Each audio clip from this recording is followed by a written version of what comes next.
Chapter 11:10. When Wu Riyang headed towards the East Sea, even though he had concealed his presence, it was not as if no one had noticed him. A demon appeared in the void and looked at Wu Riyang's departing figure. With a shake of its body, it followed Wu Riyang. Deep underground in the southwest of Donghua, Sima Quan was sitting in the palace cauldron to recover his heavenly demon body.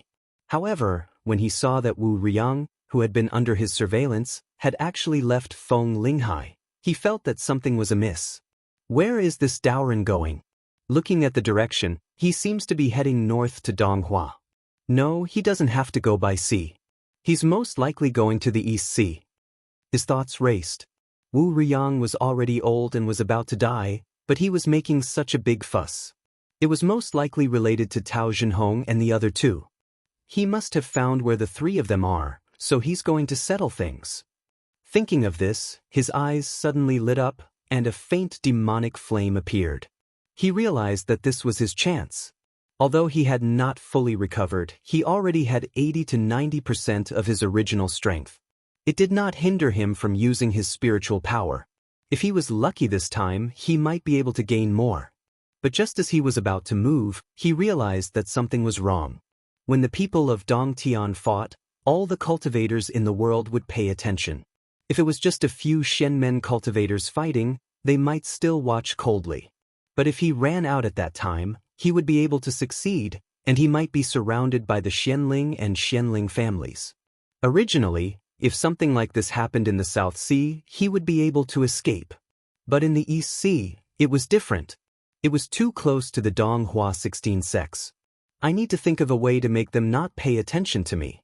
Oh, I originally wanted to save those few for the crucial moment, but I can't miss this opportunity. When the people of Dongtian fought, it was impossible to determine the winner too quickly. Moreover, Wu Riyang had to hide his aura. He couldn't go too fast, so he didn't have to rush to chase after them.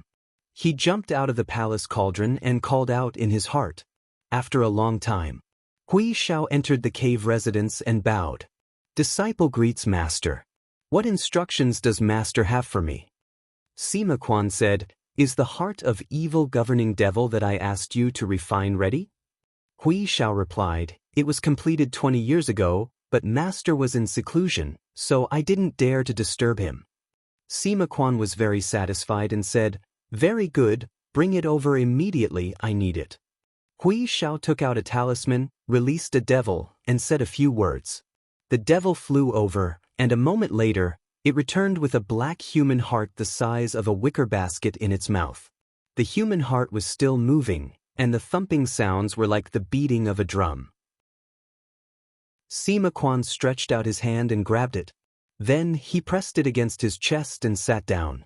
This fiend imperial devil heart was a magic tool that he had created according to the records in the mysterious mirror. However, it made his ability to control the demon generals even more powerful than before. In the virtual sky, a palace cauldron was floating outside the 9 continents. However, at this moment, countless demons leaped out from the paintings on the walls of the palace.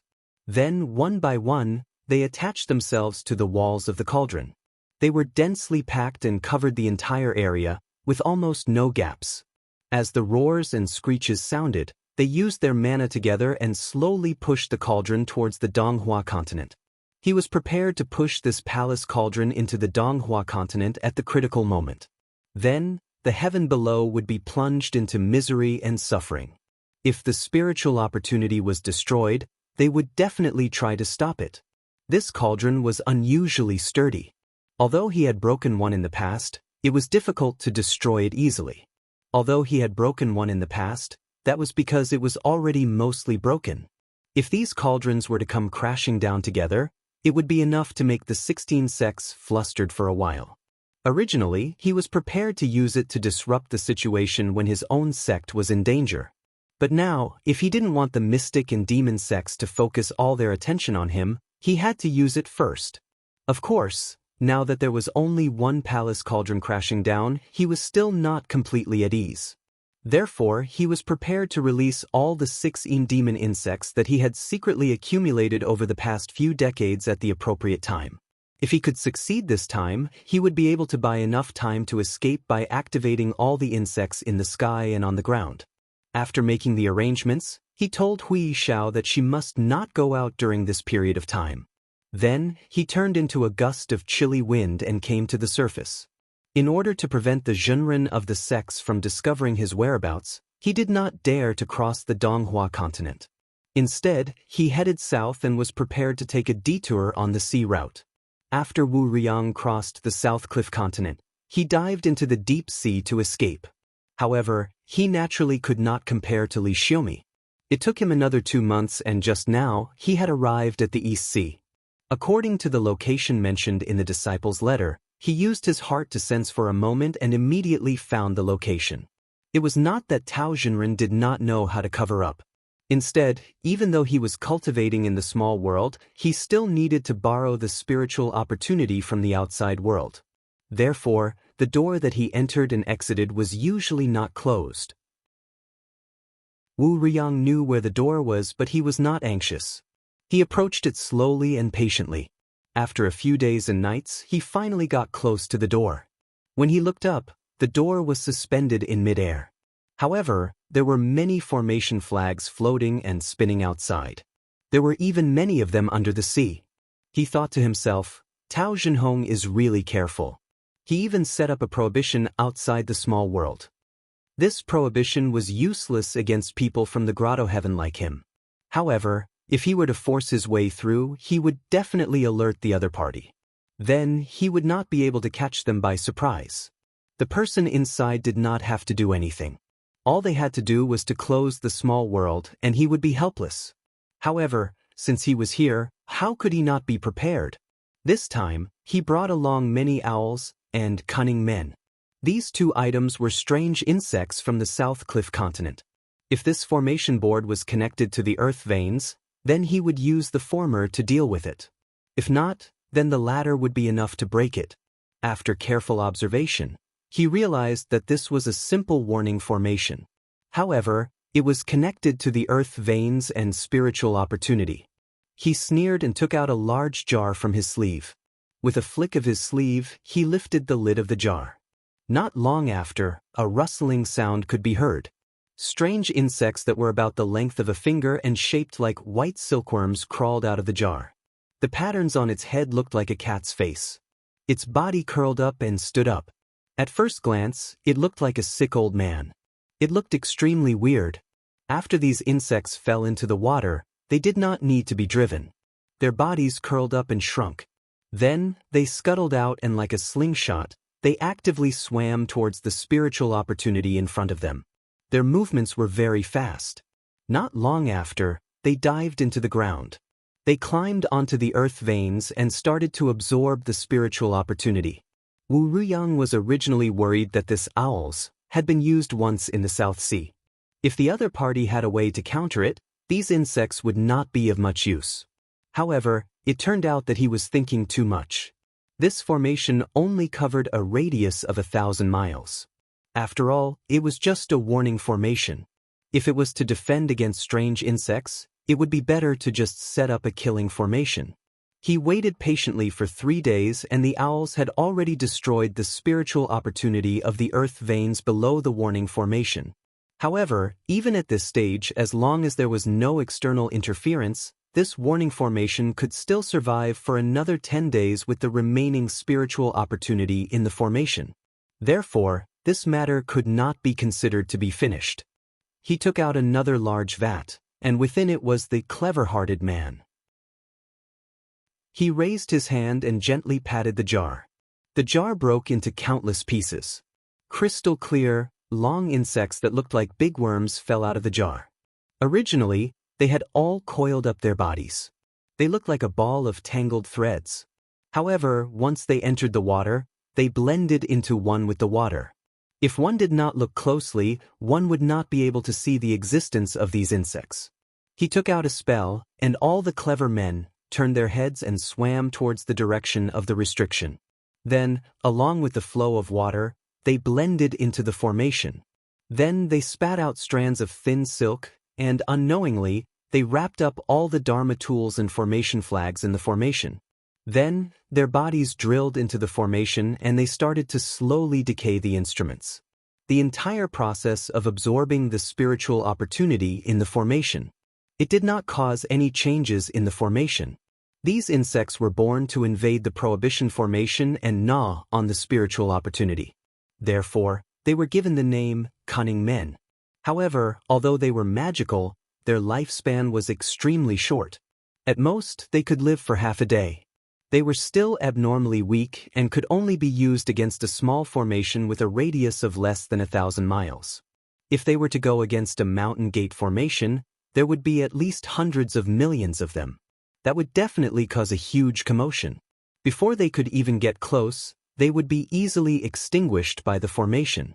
As the two kinds of strange insects gradually destroyed the warning formation, Wu Ruyang also slowly dived deeper. When he was about half a distance away from the realm gate, suddenly, the surrounding spiritual opportunity shook violently without warning. Oh no! Wu Ruyang's expression changed. It was obvious that the warning formation was triggered, but he did not know what the problem was. When he looked up, he realized that within the inner warning formation, there was actually another formation. I see. It's not that Tao Zhenhong did not take precautions, but there was another formation in the formation. Once the outer formation is destroyed, the inner formation will immediately be activated. He sighed and felt helpless. This was the simplest way to set up and use a formation, but it was extremely useful. Even if he knew about the mystery of this place beforehand, he had no way to break it unless he destroyed both formations at once. However, if he could do that, why would he need to do this? Looking at the entrance gate, Wu Ruyang was very clear that at this moment, the people in the small world should be able to see his appearance. If there were no accidents, the next moment, the world would close. If he was fast enough, it would only take about 7 to 8 breaths of time. In other words, if he could not think of a way before then there was no need to waste any more effort. Suddenly, there was a flash of light in his eyes. Looking at the entrance gate that was gradually shrinking, he said, "Although this place is a little far, but I can try. If it doesn't work, then I can only retreat." With a bite of his mouth, he swallowed a medicinal pill that was under his tongue that was prepared to be used at the crucial moment. In a split second, the spiritual energy in his body surged as if it was about to burst out of his body. Affected by this, his originally shriveled skin and flesh gradually filled up, new teeth grew back, and his hair grew longer. With a flick of his sleeve, a green gas appeared in the air. At the same time, he used all the spiritual energy in his body. With a point of his finger, the green gas turned into 100 feet long. With another command, it suddenly shot out and turned into a long rainbow. It pierced through the entrance gate of the small world. For a moment, it could not close or close. It's done! At this moment, Wu Ruyang no longer hid and released his monstrous aura. He leaped up and was about to rush into the small world. However, when he was halfway there, he snorted and stopped. He raised his hand and raised a red glow to cover the front. With a rumble, 2 saber cheese slashed out from the small world and fiercely slashed on the red glow. It only lasted for a moment, but the 2 attacks were cancelled out and could not hurt him. He took a few steps back and shook his head. If Enmuji was here back then, I might have been a little afraid, but you, Mi Xunan, are a little weaker. Although he said that, he did not dare to rush in rashly. Instead, he stood outside the door, as if he was not afraid that the person inside would not come out. At this moment, inside the small world, Tao Zhenren's expression was solemn. As the enlightened master of Yuxiao school, the other party would actually lower his status, hide his qi, and secretly cross the sea to attack him. This was something that he did not think of. He looked at the green smoke that penetrated the door and frowned. I'm afraid this is the crossing smoke of Yuxiao school. It can seal the entrance and exit of the small world. Back then, Yuxiao relied on this item to clean up all the sects hiding in the small world in the South Cliffs continent. Mi Zhenren frowned and asked, "Is it very difficult to dissolve?" Tao Zhenren shook his head. This is refined by the enlightened master. As long as the spiritual opportunity is not exhausted, it will not dissipate. As for dissolving it, not just the 2 of us, I'm afraid there are not many people in this world who can do it. Mi Jinren said, "Then let's kill our way out." Tao Jinren thought about it and nodded, "All right." Mi Jinren couldn't help but look at him and said, "Tao Jinren, I thought you would persuade me to stay here." Tao Jinren smiled. Since Wu Ruyang dared to come here, he most likely has a way to invade this small world. We may not be able to stop him. Moreover, this small world is a gift from Qinsong School. If we destroy it, not only will we not be able to explain to enlightened Master Zhang, but we will also die even if we survive. If the enlightened master fought in the small world without the protection of the formation, then the small world could not withstand the pressure and collapse. At that time, the three of them would be trapped in the void realm. Although they could escape into their own grotto heavens, they would not be able to return to the real world. Mi Jinren took a breath and said, "That's easy. Let's go out and kill this Daoren." Tao Jinren nodded with a smile. "That's exactly what I was thinking. I thought that since his lifespan is almost up, there's no need to meet him face to face. But since he has come to kill us, let's send him on his way." The two of them discussed for a while more, then left the small world side by side and stood outside. Wu Riyang's eyebrows twitched when he saw the two of them, and he asked in surprise, "Why are there only two of you? Does Li Xiaomi not dare to come out?" Tao Jinren's face was calm, and he didn't answer. Mi Jinren said coldly, "The two of us are enough to deal with you." Wu Riyang snorted and nodded. "So that demonic dragon is not here. He must have gone to the South Sea to set up the formation. You two are quite capable to be able to fool me this time. But that's fine. I'll deal with you two first, then I'll go find him." Chapter 11:11. Wu Riyang wasn't afraid that he wouldn't be able to find Li Xiaomi. He knew that as long as he fought here, she would sense something and most likely come to help. If this was successful, then before she arrived he would be able to take care of these two. However, if it dragged on, it wouldn't matter. He could take care of them all at once and save him the effort of running back and forth. Tao Jinhong said, "Jinren Wu seems to be very confident. Decades ago, we were indeed inferior to you. But looking at you now, your mana did not improve, but instead regressed. You are not as good as before. Do you still have the confidence to defeat us?" Wu Riyang didn't mind. "So what? It's enough to get rid of you." He was from Yuxiao, one of the three major sects of Shenmen. He had cultivated for 3,000 years. Whether it was divine arts, techniques, treasures, or battle experience, he believed that he was far superior to Tao Jinhong and the other two. Even if his magic power was slightly weaker, it was still above the three. More importantly, he didn't care about life and death. He could use some techniques at will without worry. Previously, his only worry was whether the two would escape if they couldn't win. However, now that he was here and passed through the world gate, he didn't have to worry anymore. Since the small world was where the three of them were hiding, then Clear Feather Sect, Chongyu True Temple, and even Li Xiaomi's Duanzhong Temple all had disciples within. If the three of them dared to leave, he dared to enter and kill all of them. This was also why he dared to come to them even though he knew that they had the Dragon Palace as their backing and could try to escape. Mi Jinren shouted coldly, "Tao Jinren, why are you talking to him? Just attack." Tao Jinren nodded. His sleeves fluttered in the wind as he floated backwards. He dared to come out and fight because he had some chance of winning. Previously, above the South Sea. The reason why the three of them fled was that they were no match for Wu Riyang, but there was another important reason. The venue of the battle was outside the Wind Hill Sea, which was equivalent to the backyard of the Jade Heaven sect. So what if they could suppress Wu Riyang? As long as the Yuxiao school people used their true artifacts to help, they wouldn't be able to fight back. They wouldn't even be able to escape. But this was different. This was the East Sea. Their location was also very close to Qinsong School, so it was impossible for Yuxiao School to intervene again. It could be said that they were at the right time in the right place so they could give it their all. Wu Riyang watched as the two of them retreated into the distance, but he stood there without moving. After a while, he saw that they were standing still. He circulated his mana and a loud sound came from behind him. A Dharma idol that was bright and clear rose into the air. Scarlet, white, and black rainbows intertwined with each other, releasing and withdrawing. Sometimes it expanded and sometimes it shrank, sometimes it rose and I retracted, sometimes it rose and I fell. It was constantly changing. As soon as he released his Dharma, the true masters of the 16 sects of Donghua continent immediately sensed it and knew that something had happened. As long as they were not in seclusion, they would all look in the direction of Donghai. At this moment, Zhang Yan was comprehending the divine art he got from Mu Shoshan in the Duzhen Palace. Although he had already deduced the corrosive script, it wasn't easy to study it. He realized that this technique even needed to use the Xian Kong cave, which was even more difficult than opening up the Spirit Splendor Grotto heaven. It was no wonder that very few people succeeded. Suddenly he felt a majestic aura coming from the direction of Donghai.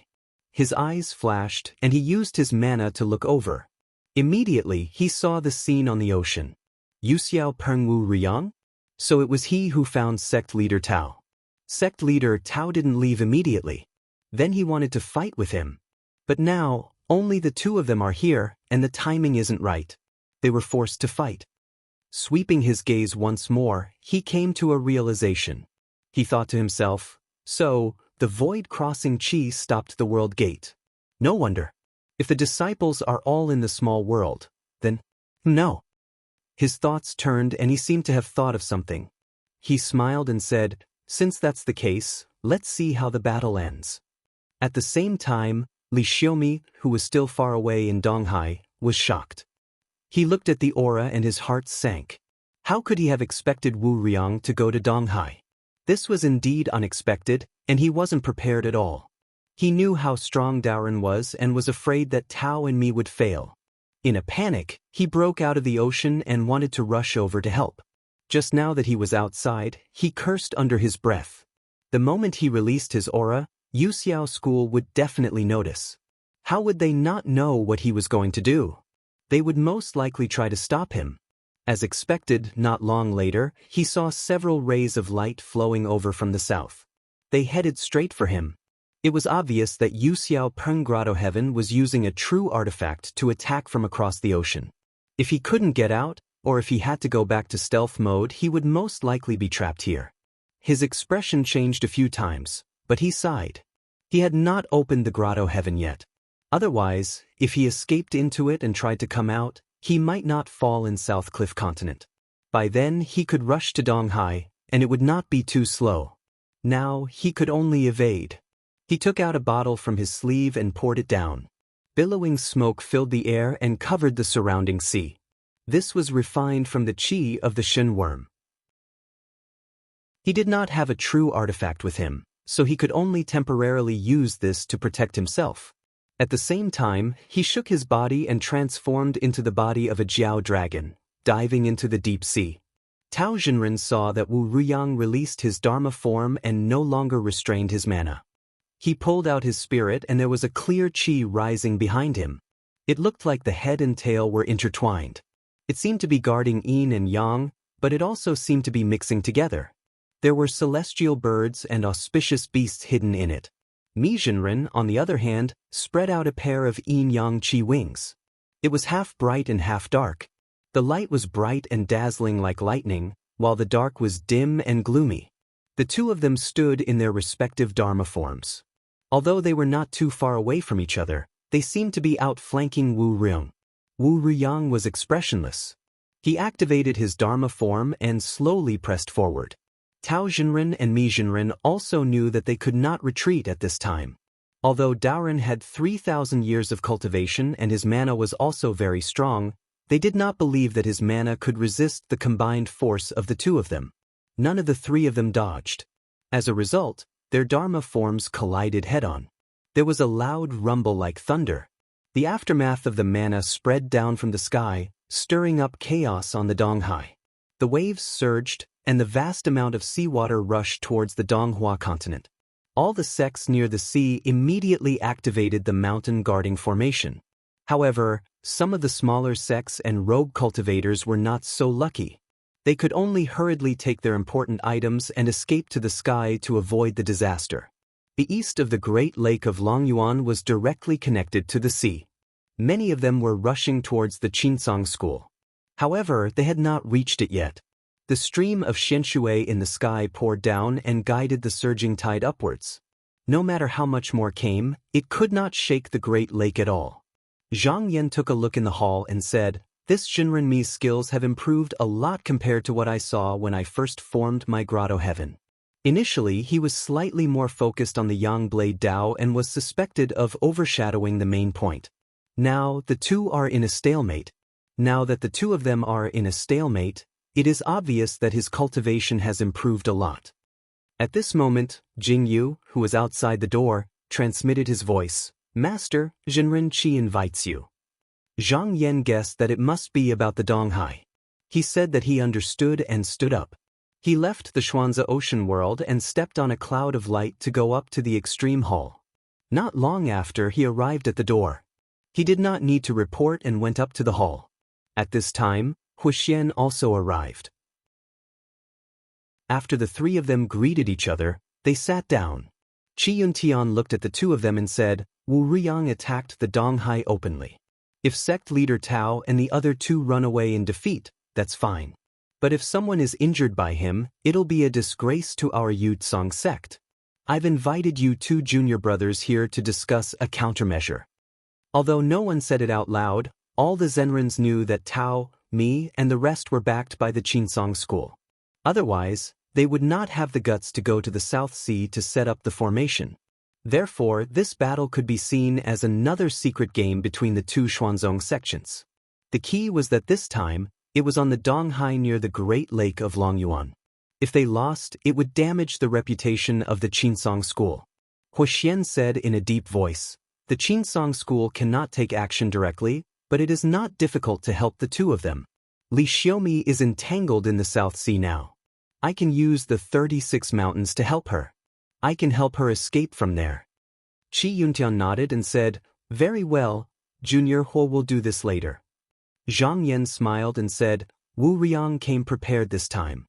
However, the two of them did not seem to be completely unguarded.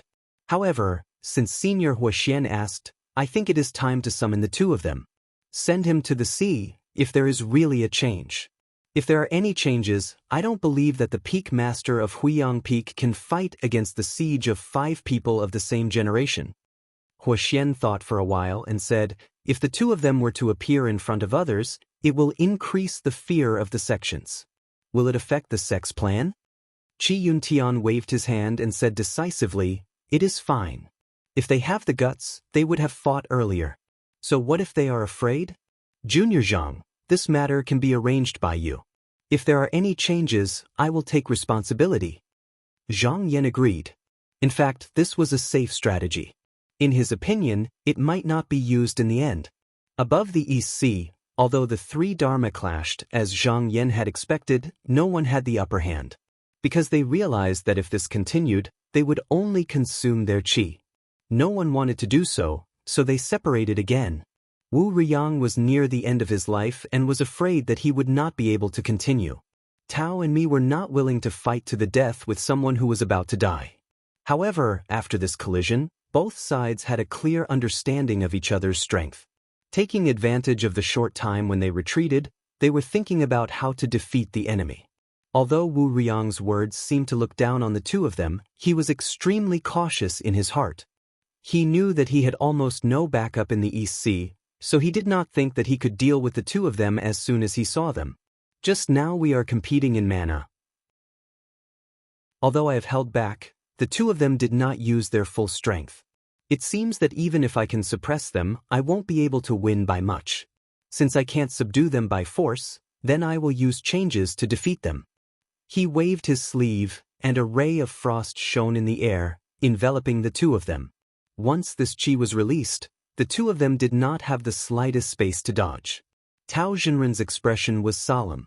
The last time he fought with Wu Riyang, he knew that he cultivated in one of the 4 qis of Yuxiao school, the Inner Yuan Imperial Balance Technique. This technique could refine 3 qis, each with its own use. The qi that flew over was the Li qi. If one was not able to defend against it, as long as it touched one's body, one would immediately lose consciousness and be at the mercy of the opponent. He looked at it a few times and said, "Friend me, you can use your blade qi to break this technique." As for the defense, I can do it for you. When two people fought against one person, as long as they cooperated well, and the difference in their mana was not too great, the advantage would not be small. However, the prerequisite was that they had to trust each other. For example, like Mushoshan, they were one person, so naturally they could unleash their full potential. Tao Jinren and Mi Jinren had fought together many times in the past hundreds of years, so it could be said that they had some chemistry. As soon as he spoke, Mi Jinren did not hesitate. He put two fingers together and raised his hand. Two rays of yin-yang blade qi sliced through the air. But before it reached the sky, two rays of red light shot out from the Dharma and went straight for the blade qi. Tao Jinren understood that this red light was the judgment qi. If it hit the blade qi, it could be eliminated. So he reached out and pointed. From the Dharma, hundreds of rays of light shot out, like jade dragons flying in the sky. Each ray of light rushed towards the red light, dissolving it. When it was a few miles away, it gradually weakened and no longer had any power to speak of. The blade qi was unobstructed. In an instant, it reached the sky and tore apart the layer of frost qi that covered the sky. Wu Riyang saw that his qi was broken, but his expression did not change. He sneered, one in charge of attack, one in charge of defense. Do you think this is enough to stop me? Today, I will let the two of you see what it means to be mystical and telepathic. As soon as he finished speaking, he channeled his mana and the frost qi in the sky quickly recovered. In a few breaths, it returned to its original state. Mi Jinren's expression changed. This change was so fast that it was unbelievable. Seeing that the thick white qi was slowly pressing down from the sky, he immediately condensed another ray of blade qi and swung his hand. Wu Riyang used the same trick and sent two rays of red light to kill the blade qi. Tao Jinren frowned. This time, he did not use the same trick as before. Instead, he sent two celestial cranes to peck at the blade qi. However, the red light was actually extremely agile. It twisted and turned, avoiding the crane's beak time and time again. In the end, it struck the blade light without the slightest mistake, and it was instantly annihilated. Right at this moment, another pitch-black ray of light coiled around like a black python, and it shot straight towards the two of them. Tao Jinren recognized that this was the fixed qi of the three qis. It could be used to stabilize magical weapons. However, up until now, the two of them had not taken out even half an instrument.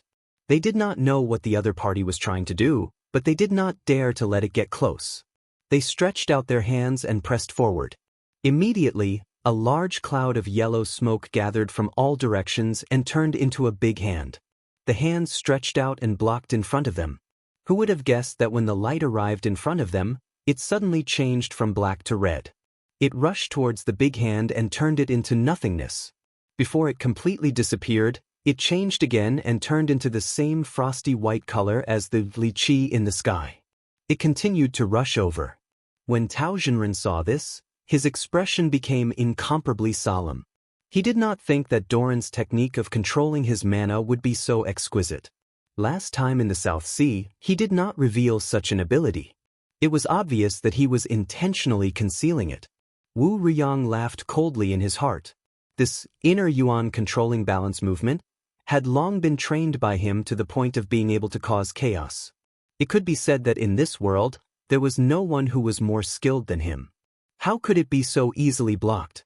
Just like now, even if he did not use any magical weapons, he was confident that he could firmly suppress the two of them. Chapter 11-12. In the face of Wu Riyang's change of tactics, Mi Jinren condensed the blade qi in his palm and did not release it. He only glanced at Tao Jinren with a questioning look. Tao Jinren said calmly, "You don't have to worry about it, fellow Taoist. Break the qi in the sky with all your might. Leave this to me." Mi Jinren knew that he would never speak without confidence. After hearing this, he turned his head and looked at the sky. She had already realized that this frost qi was most likely prepared by Wu Riyang in advance, or simply driven by an instrument. Otherwise, it would not have such power.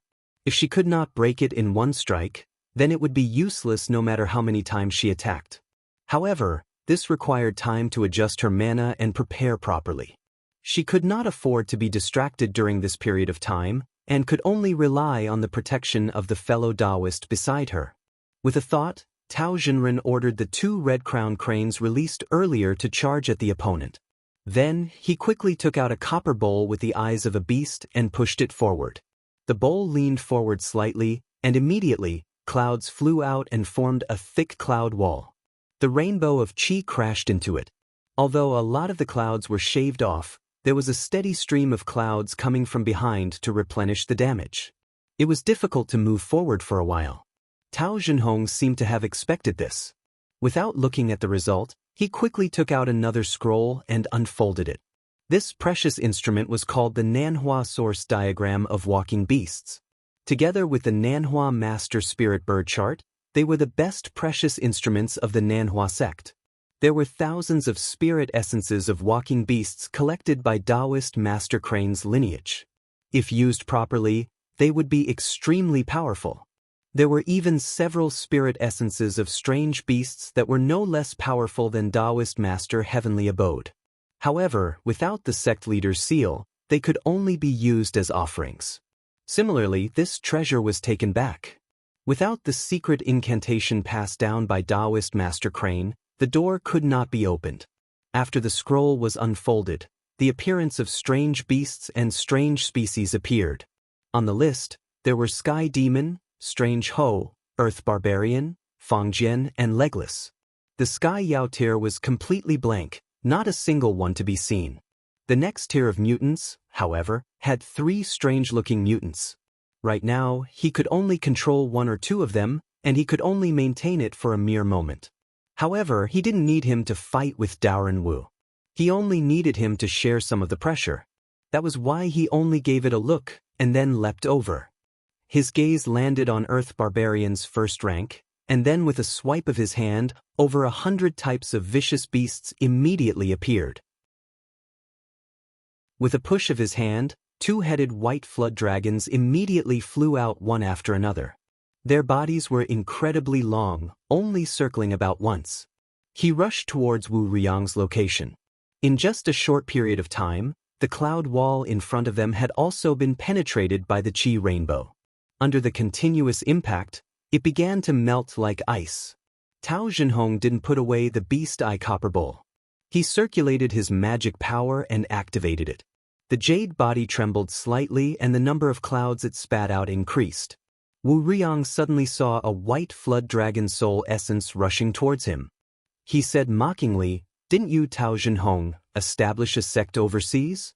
Why are you using the Southern Flower sect's moves again?"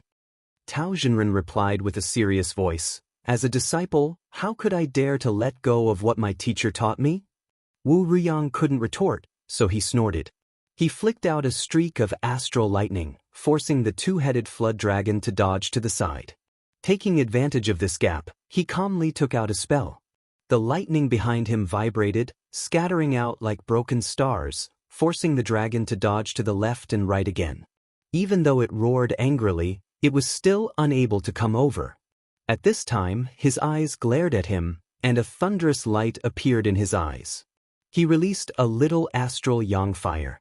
This divine ability had the ability to restrain this kind of soul transformation and evil things like the devil head. The timing he grasped was just when the white flood dragon had no time to dodge. The light hit its body.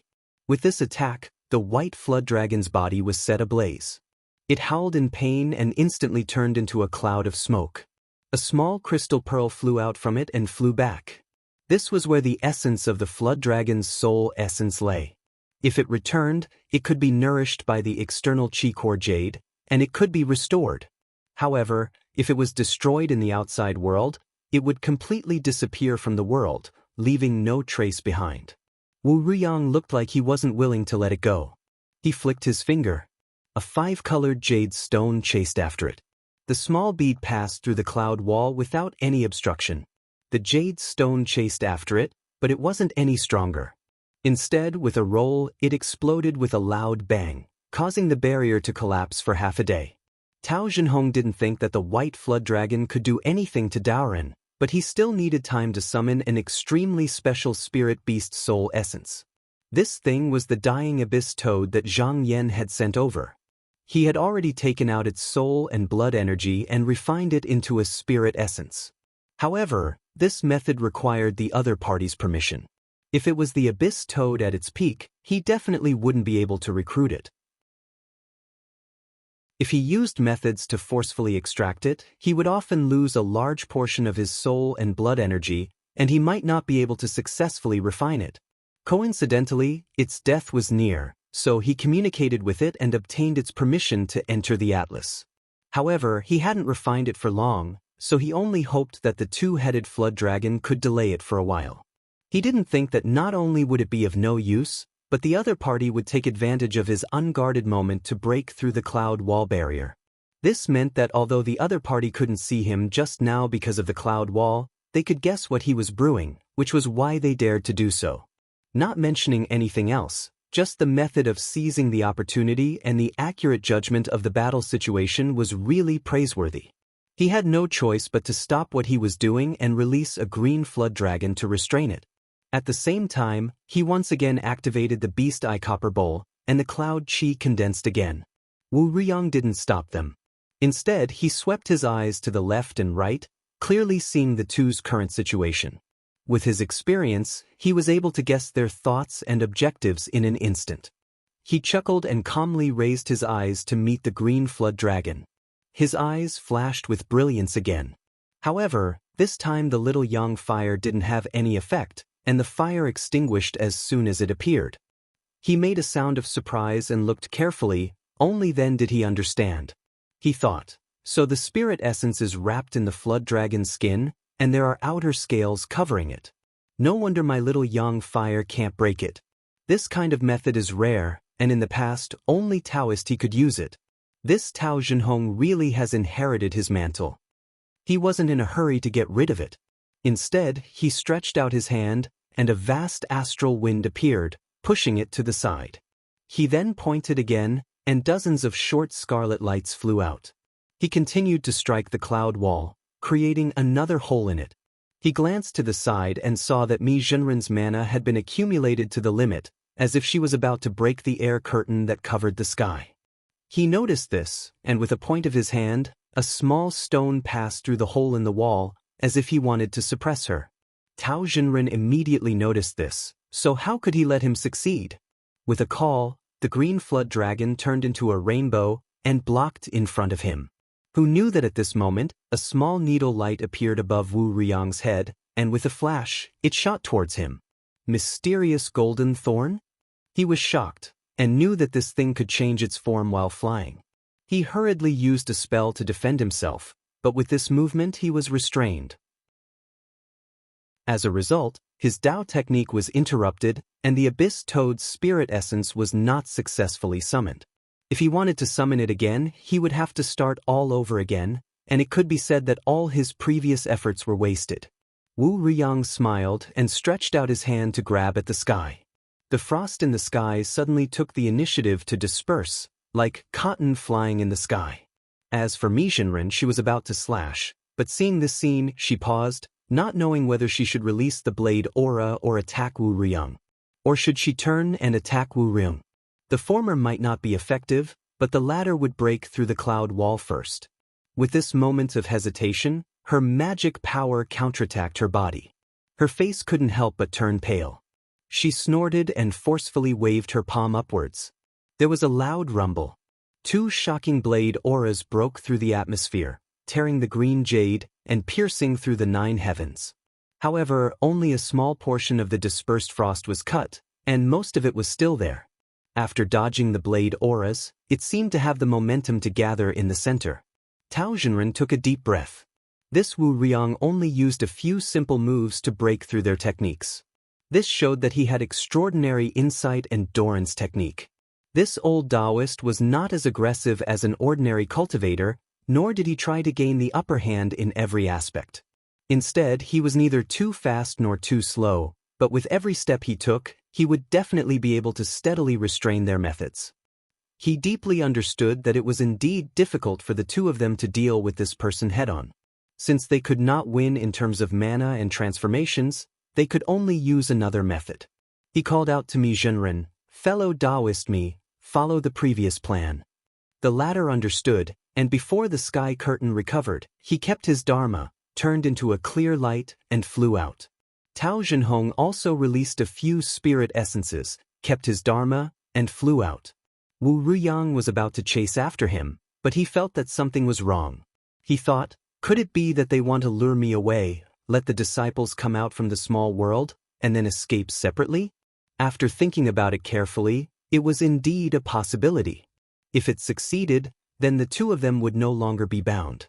So he shook his body and created a clone that was condensed from his heart's blood, and guarded the door. That way, if something went wrong, he could immediately kill his way in and kill all the disciples in the room. As for himself, he rose into a conveyance light and chased after them. At the same time, in the South Sea, the brilliance of 3 true treasures hovered above the sea, causing Li Xiaomi to hide in the depths of the water. He did not dare to surface, let alone swim. Just now, although he temporarily avoided these true treasures with the help of the sea serpent, he was sure that if he revealed a trace of qi, it would lead to him being attacked. Suddenly, in the sky, a light came from the north and stood on the top of the sky. It was a large stone, and countless flying cliffs flew out from it, densely covering the sky. The 3 true treasures were immediately covered. When Li Xiaomi saw it, how could he not know that someone was helping him escape? He did not forget to cup his hands at the sky, and then he rose into the conveyance light and escaped to the north as fast as he could. After Tao and Mi retreated, they did not go far. Relying on their speed, they only went around for tens of thousands of miles, but they were not willing to turn back to fight with Wu Ruyang. Wu Ruyang chased after them, and he couldn't help but think, are they using the delaying technique to consume my mana and force me to retreat? No, they should know my determination to come here. It is not for this, but to wait for Li Xiaomi to rush back and meet up with them, then the 3 of them will join forces to fight me. He laughed and stopped. He shook his hand and threw out a silver hoop to chase after the 2. This was the chi-gazing hoop. As long as it covered the top of his head, no matter where he went, he would be able to find it. Later, with the space-crossing hoop, he would be able to catch up again, and there was no need to rush from behind. Tao and Mi saw that he was like this, and they actually split up and went in different directions. Wu Ruyang snorted coldly and said, "You dare to use such tricks in front of me?" Without hesitation, he pointed his finger, and a golden thorn chased after Mi Zhenren, while he himself controlled the chi-gazing hoop to follow Tao Zhenhong. This chase lasted for more than 2 hours. Wu Ruyang relied on the space-crossing hoop and finally caught up to Tao Zhenhong. However, just as he was about to attack, the latter summoned the Dragon Palace and hid inside. He couldn't open the Dragon Palace's restriction, so he could only use the space-crossing hoop to find Mi Zhenren. However, the Dragon Palace also teleported over and took Mi Zhenren in. Wu Ruyang laughed angrily and said, "You two can hide here. I will kill my way into the small world and slaughter your disciples. Let's see how long you can hide." As he said that, he urged the clone he left at the entrance of the small world to kill inside. However, what surprised him was that in just a moment, the clone's connection with him was cut off. He couldn't help but be shocked. His clone was not something that cultivators under the Grotto Heaven realm could fight against. That Li Xiaomi hasn't arrived yet, so how could he be eliminated? Then, he immediately thought that it was very likely that Tao and Mi Zhenren had left behind a backup plan. No wonder they dared to ignore him. He snorted, summoned the space-crossing hoop, and then took a step inside. This time, he decided to go in person, and he didn't believe that the 2 could sit and watch from the outside. When he came out again, he was already in front of the small world. He jumped down and entered the small world. He closed his eyes and sensed, and then he was shocked and said, "How is this possible?" There were not many cultivators in this small world, only a few children with shallow cultivation, and they were all monsters in human form, so they were almost negligible. He felt that it was very strange. Although the Grotto Heaven cultivators could help their disciples to enter the Grotto Heaven from the small world, it would take at least 1 or 2 days to circulate the technique, not to mention that it would take even more time to put it away. It was impossible to do this in just a short 100 breaths. Unless there was no disciple in this small world, then where did they go? In fact, this was already planned by Tao Jinren. A cunning rabbit has 3 burrows, and he was cautious by nature, so why would he put the disciples of 3 sects in one place? The disciples of Clear Feather sect were hiding in his divine abode, and the disciples of Yan Zhongguan were mostly demon cultivators of the water race, so they didn't like small worlds, so they cultivated under the sea or on various islands. As for the disciples under Mi Zhenren, the Chongyue True Temple was originally a big sect in the Eastern Sea. Previously, they expressed their determination to the Qinsong school, so they went to the Southern Sea together. Since they returned here, they naturally returned to their original sect. So, this was just a trap that was set up from the beginning. Wu Ruyang also realized that something was wrong at this time, so he hurried out of the door, wanting to get out before Tao Jinhong and Mi Zhenren returned. But just now, when he reached the border, he saw a flood dragon's tail slapping towards him. If it was a divine art, he wouldn't be afraid, but this was purely physical strength, and he couldn't control it in a hurry, so he could only block it. With a rumble, he was forced back again, and he instantly shouted in anger, "Li Xiaomi!"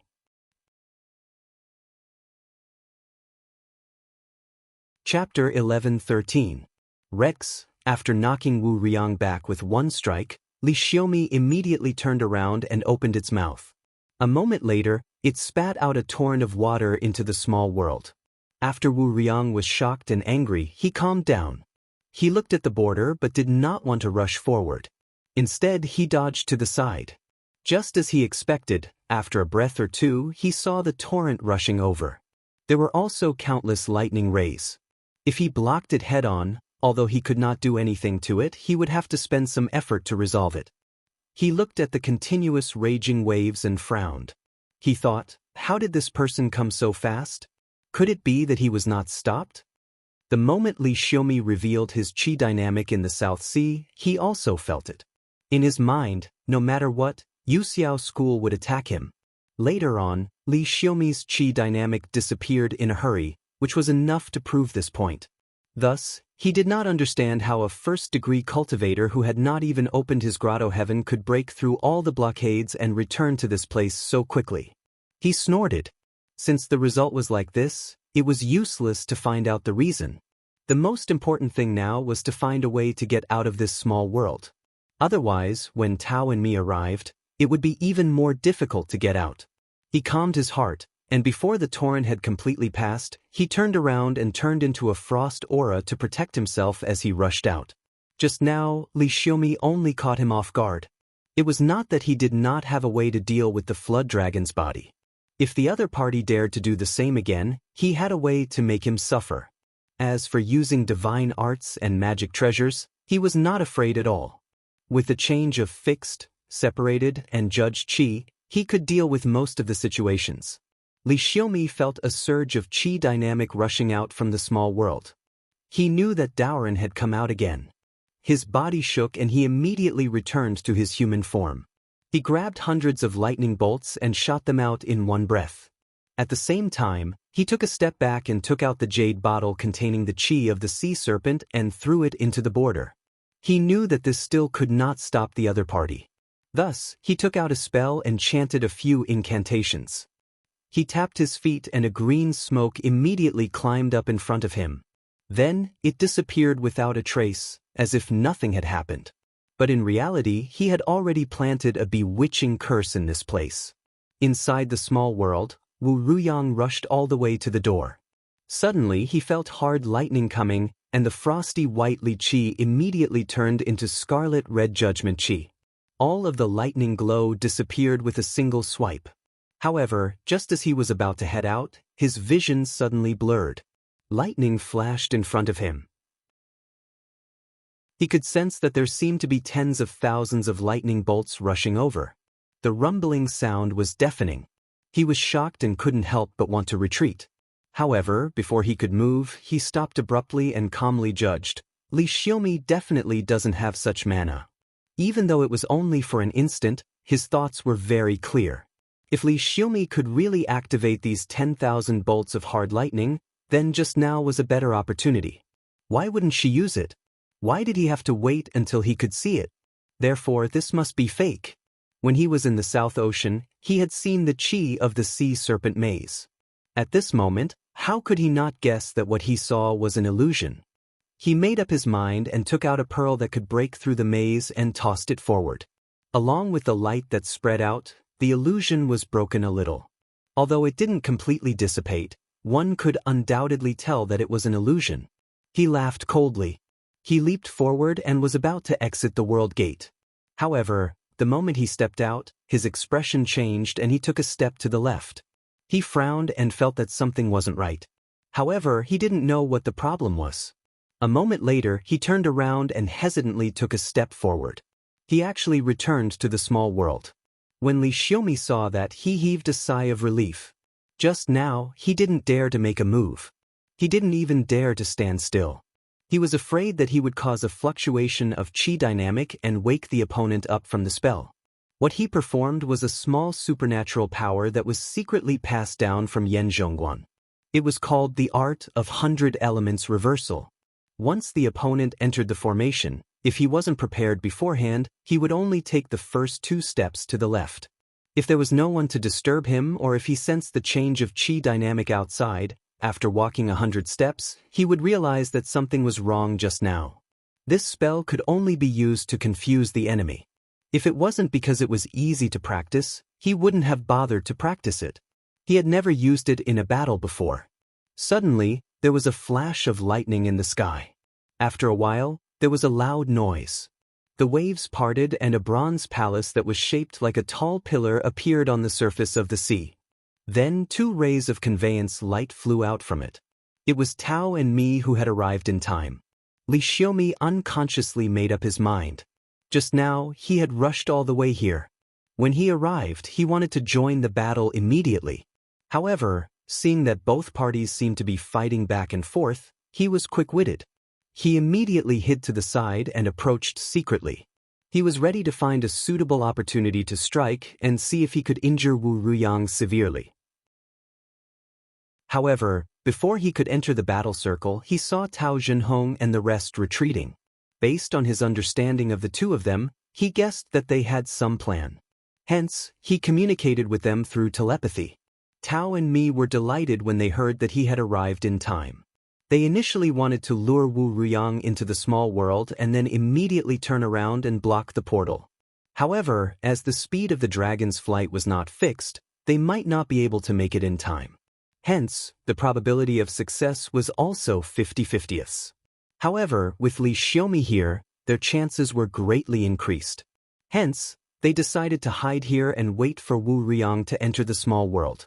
Then they would go up and block the portal. What happened next was extremely smooth, just as they had planned. The 2 of them arrived in front of the small world and felt that there was a surge of qi. Since the danger was not over yet, they did not need to be courteous. They only nodded at each other and stood in 3 different directions. They secretly circulated their mana and waited for the enemy to come out. Wu Ruyang hadn't walked more than 10 steps when he shuddered and suddenly woke up. He glanced at his surroundings and saw that he had returned to the pocket dimension. How could he not know that he had fallen into someone else's trap? His face sank and he said, "Junior, good move." He turned around and wanted to walk out. However, with this delay, he suddenly felt that there were 3 strong qis outside. It was obvious that the 3 of them were outside. He thought for a while and then retreated. Now that he had missed the best time to go out, it was useless to force his way out. Why not calm down and think of a safe strategy? There were only 2 choices.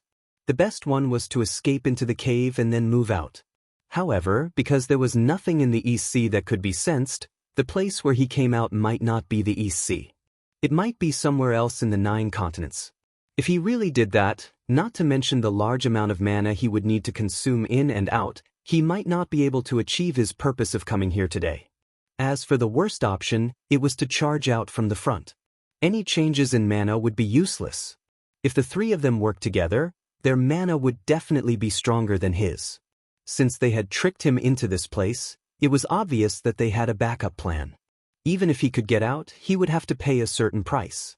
He couldn't make up his mind, so he sat down cross-legged and took out a medicinal pill. After swallowing it, he slowly recovered the mana he had consumed. Outside the small world, the three of them waited for a while, but they didn't see Wu Riyang coming out. They knew that he wouldn't come out easily. Tao Zhenhong lowered his head and thought for a while. He said, "We don't have to watch too closely.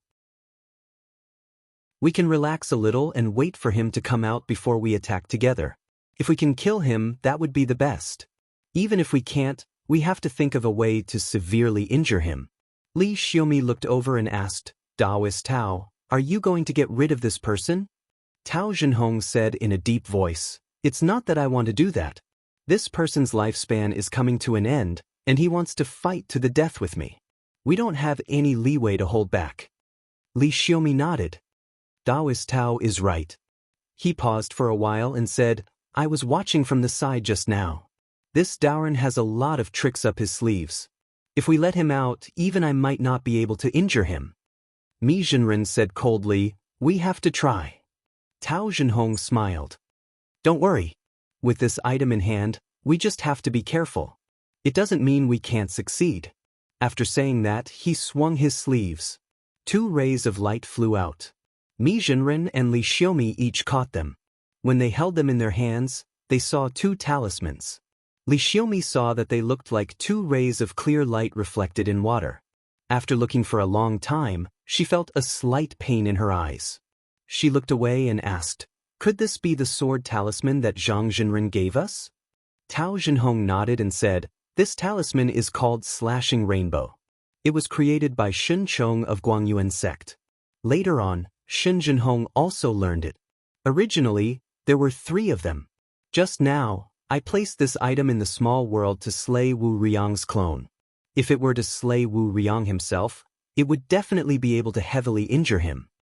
Although Li Xiaomi knew that Tao Zhenhong had asked Zhang Yan for this sword talisman, she thought that it was used to break formations. When she heard that it was given to her by Shun Chong, she couldn't help but exclaim, "So this talisman is this powerful. What a pity, it's a waste to use it on a clone."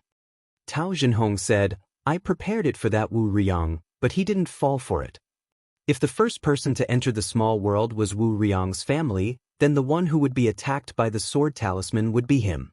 However, he was also careful and didn't fall for the trap." At this moment, Mi Zhenren raised her hand and threw the sword talisman back. She raised her head and said, "My Chonghuezhen temple has our own methods. They are not inferior to this sword talisman. Tao Zhenren, you should take it back." Tao Zhenhong knew that she was very competitive. He smiled and didn't force her. He kept the sword talisman but didn't hold it in his hand. Instead, he raised it to the sky. Then, he opened up the walking beast diagram. He raised his hand and touched it, releasing a phoenix tail butterfly. Wu Riyang had many tricks up his sleeves. It was inevitable that he would have some tricks up his sleeves. If he had that kind of concealment technique, even if he came out, they might not be able to detect him. But with this demon on guard, they would be able to detect him at the first moment. Mi Zhenren took a few steps back. When she was a few miles away, she didn't say anything.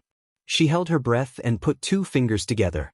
It could be seen that there were yin and yang qi revolving around them.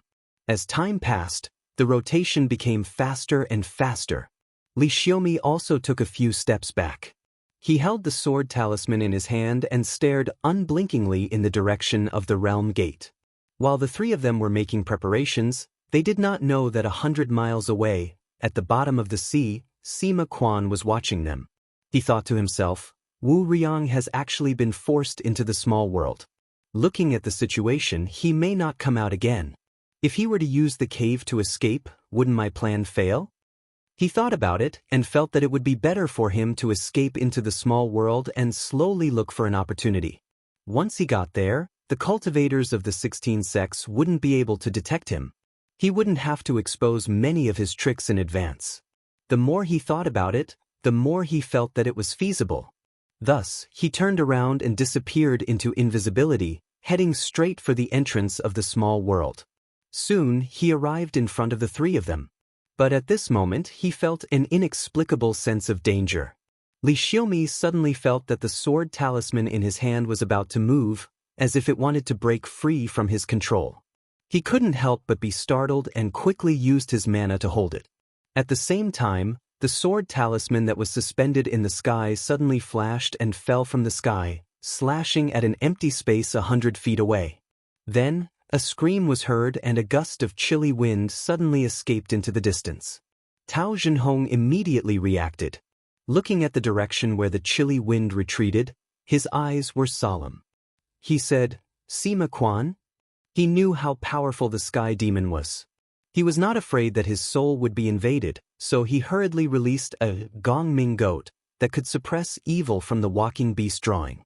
At this moment in the small world, Wu Ruyang suddenly opened his eyes. He was very experienced. As soon as there was the slightest change in the outside world, he immediately sensed the opportunity. With a fierce shout, he held up a gust of mana and rushed out. The three of them had originally planned to let him out a little because he broke into the outside world without any obstruction. After focusing on cultivating, Mi Zhenren's expression was unprecedentedly calm. Even though Sima Quan just now appeared, he wasn't the least bit distracted. At this moment he saw a streak of light coming out from inside. He turned his gaze and lightly raised his hand, pointing in that direction. In a split second, a dark and indistinguishable blade aura slashed towards him. Although Li Xiaomi was slightly distracted by Sima Quan's appearance, he wasn't slow at all. He waved his sleeve and took out the sword talisman. Wu Ruyang's expression changed. He could see that the blade aura was unprecedentedly sharp. It actually gave him a feeling that it was difficult to resist. Not only that, Li Xiaomi's sword talisman also made him feel threatened. He quickly determined that if he took it head-on, even if he didn't die immediately, he would lose most of his life. At that time, he wouldn't be able to fight anymore. Looking at the situation, even if he was willing to retreat to the small world, he wouldn't be able to avoid it.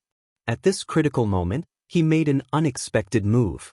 With a loud roar, his physical body actually exploded, and his dermic body escaped from within. Rays of lightning immediately appeared around him, and his body also became faintly discernible.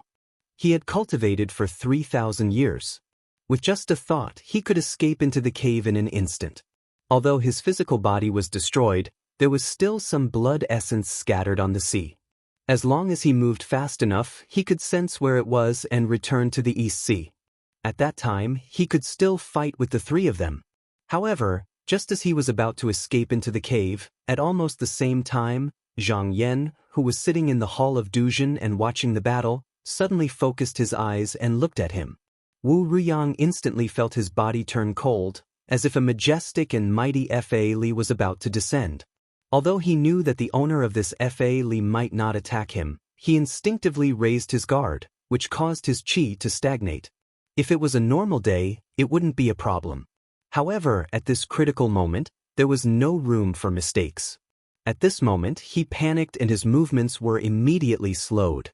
Before he could escape into the cave, the blade aura and the sword talisman attacked at the same time. With a loud bang, he was drowned in the rainbow light that shot into the sky.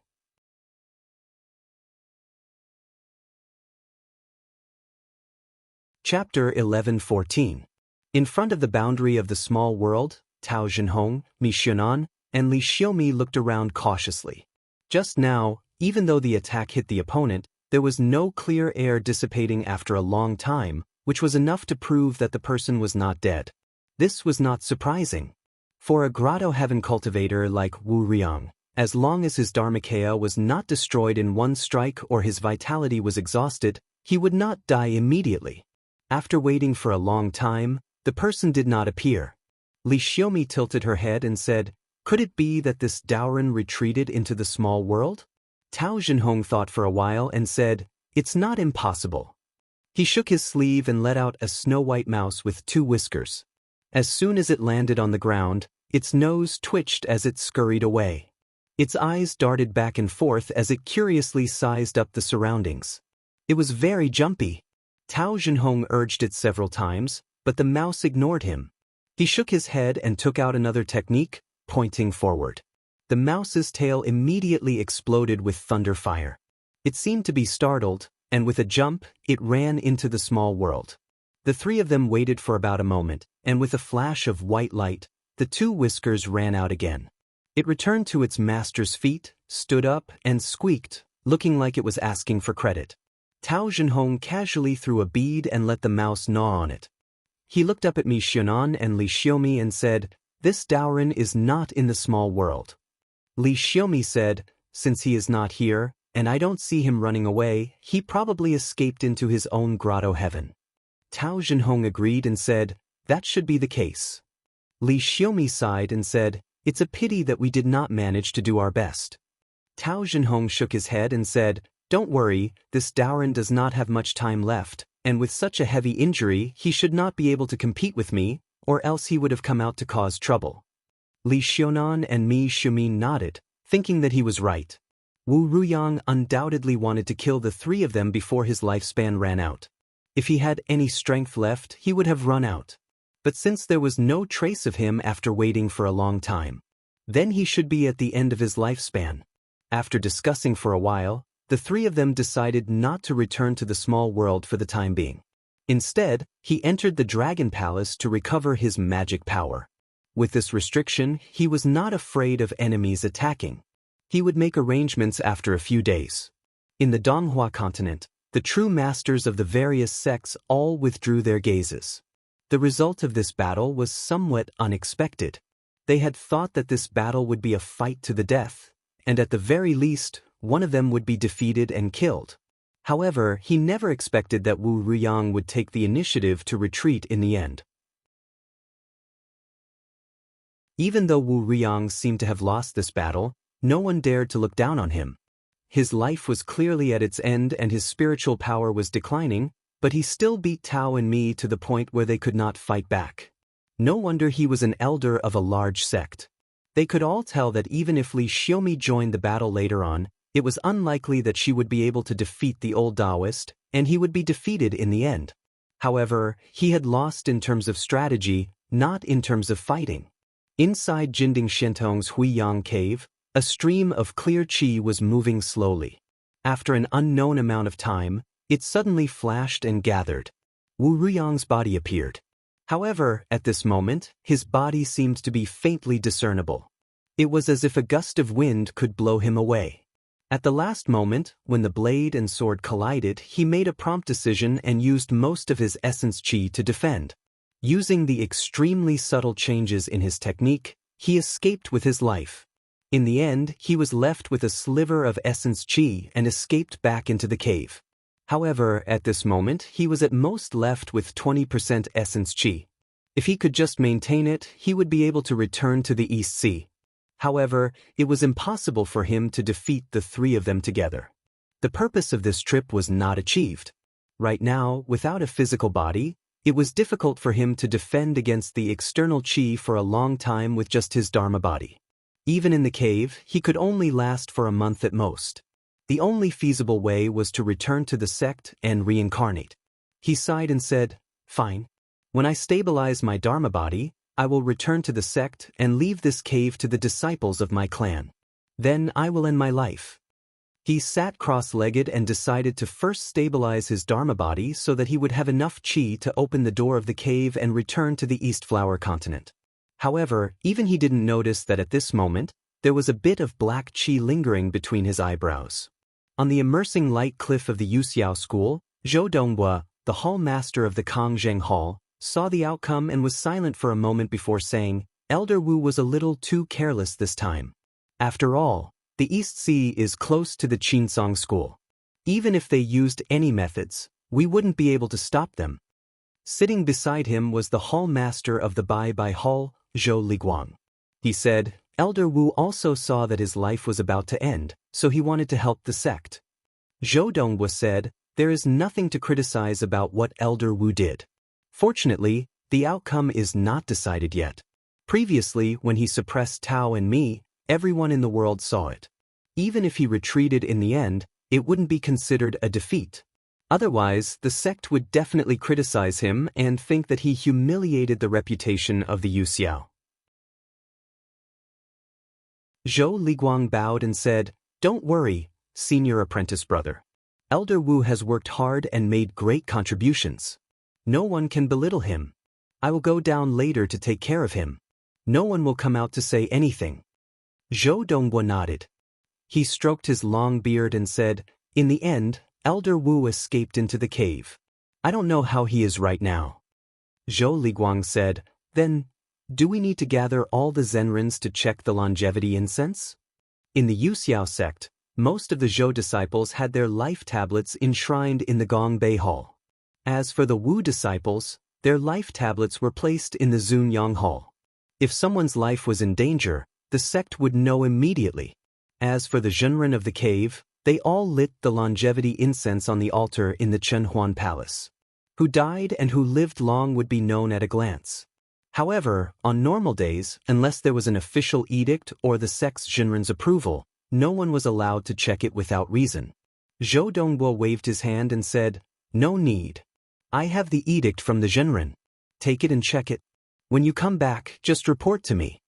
As he said this, he took out a half-moon jade talisman from his sleeve and carefully handed it over. Zhou Liguang's face turned serious. He stood up and walked forward with his head lowered. He respectfully took the talisman and took a step back. He raised his head and said, "I will go now." He went back and forth very quickly. After a while, he returned and handed the talisman back. Then he said, "The longevity incense is still there, but it doesn't look like it will burn for long. There are at most 20 more days." Zhou Dongguo was silent for a while and said, "Pass down the order. The Huiyang Peak Lord's life is coming to an end. To avoid a lack of seats in Yuxiao, we can let the Wu disciple Wu Fenggu take over his position and give him 10 years of cultivation. If he doesn't succeed, the sect will take back the position of Peak Lord." Zhou Liguang said yes. But in his heart he thought, if this Wu Fenggu can't pass the mountain pass, then our sect can take another seat. After the founding of Yuxiao sect, because of the agreement made by the various sects in the PG Palace, there were only 9 seats in the Grotto Heaven sect. In the beginning, the people who sat on the seats were all cultivators with different surnames. Not a single one of them was from the Zhou family.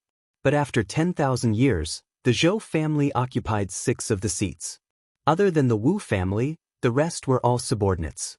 To prevent chaos in the sect, the Zhou family made an agreement with the Wu family that the 3 seats would belong to the latter. As long as the successor of the Grotto Heaven cultivator didn't have any accidents, the Zhou family wouldn't take the seat by force. If Wu Fenggu passed the mountain pass this time, everything would be the same as before. But if something happened to the Zhou family, then the Zhou family could openly take the position of Huiyang Peak Lord and wouldn't have to return it to the Wu family. 20 days later, Wu Ruyang finally stopped meditating. He felt the situation of his Dharma body and felt that he had enough mana to open the Grotto Heaven. So he stopped and stood up. Although he could accumulate more mana if he continued, his lifespan was really coming to an end. There was no point in continuing to cultivate. It was enough as long as he could return to Donghua continent. He took a deep breath, took out a spell, and was about to escape to the real world. But at this moment, his body trembled uncontrollably. Then, black smoke rose from his feet and slowly climbed up. Soon it reached his waist. Although he tried his best to suppress it, he couldn't stop it from spreading. He could only watch as it went from his chest to his neck. Finally, his vision went black and he lost consciousness. After the black smoke reached the top, it rolled up and down. It lasted for about 2 hours before it suddenly retreated. A middle-aged Taoist wearing a yellow robe stepped out. Sima Quan looked at his hands and clenched them in satisfaction. Then, he put them down and thought to himself, "The spirit of the Grotto Heaven cultivator is a great tonic for me. This Wu Ruyang is just a person who is about to die, but he helped me recover 70 to 80% of my mana. If it wasn't for the attack at the Realm Gate, I'm afraid I would be in perfect condition." Earlier, he'd used a shapeless transformation in a vain attempt to enter the pocket dimension first, but never had he imagined that when he approached the void-crossing chi that held the barrier in place, he actually felt his vital energy become chaotic, and he faintly felt that he was about to be forced out. What surprised him even more was that the sword talisman only felt that something was wrong and immediately slashed down. At that time, he reacted quickly. In order to not expose himself, he immediately created 3 clones. One went to face the sword talisman, the other purposely revealed itself and escaped far away, so that people would think that he had escaped. As for the last one, it was thrown from Wu Riyang's body.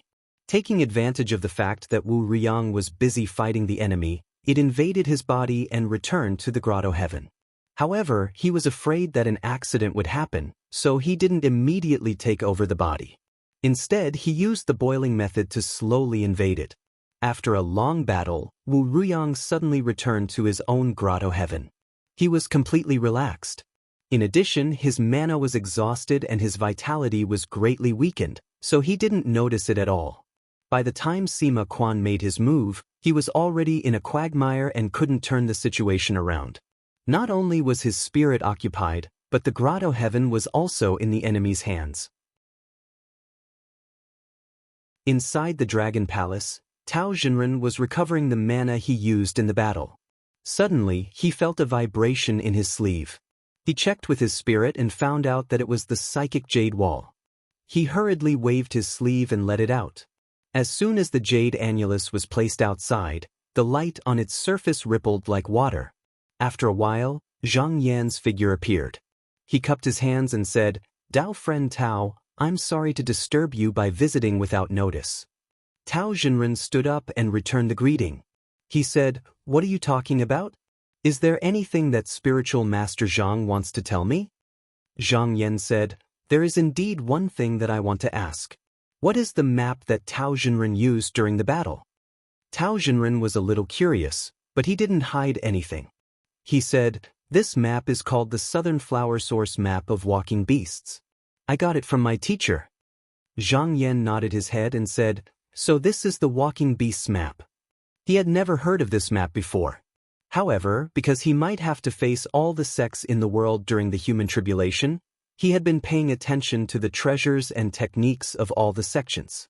This Southern Flower Source Map of Walking Beasts was one of the famous treasures of the Southern Flower sect. Tao Jinren asked, "Why is spiritual master Zhang asking about this?"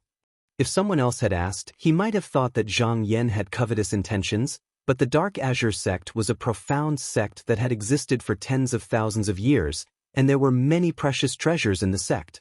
The sect had never cared about treasures that did not belong to their sect, and Zhang Yan had always been on good terms with him, so it was even more unlikely that he would do such a thing. Thus, he was somewhat suspicious. Zhang Yan said, "I've heard that this scroll can contain 5 types of soul essences. The highest level can contain the soul essence of the heavenly demon. Is that true?" Tao Jinren sighed softly and said, "It is true. This item was passed down by the founding master of the Southern Flower sect. However, when the founding master established the sect, all the heavenly demons in the world were killed by the cultivators from the west and the mighty people from beyond the heavens. Therefore, there isn't a single soul essence in this scroll." Zhang Yan asked again, "Do you need a physical body to refine the walking beast's soul essence?" Tao Jinren replied, "It would be best if there is a physical body. However, if there isn't, it can be replaced with some treasures." Zhang Yan smiled and said, "What if it's a heavenly demon?" Tao Jinren looked at him in surprise. He thought for a while and said, "Every type of heavenly demon is different. The spiritual bird's chart is not in my hands. I don't have the winged insects.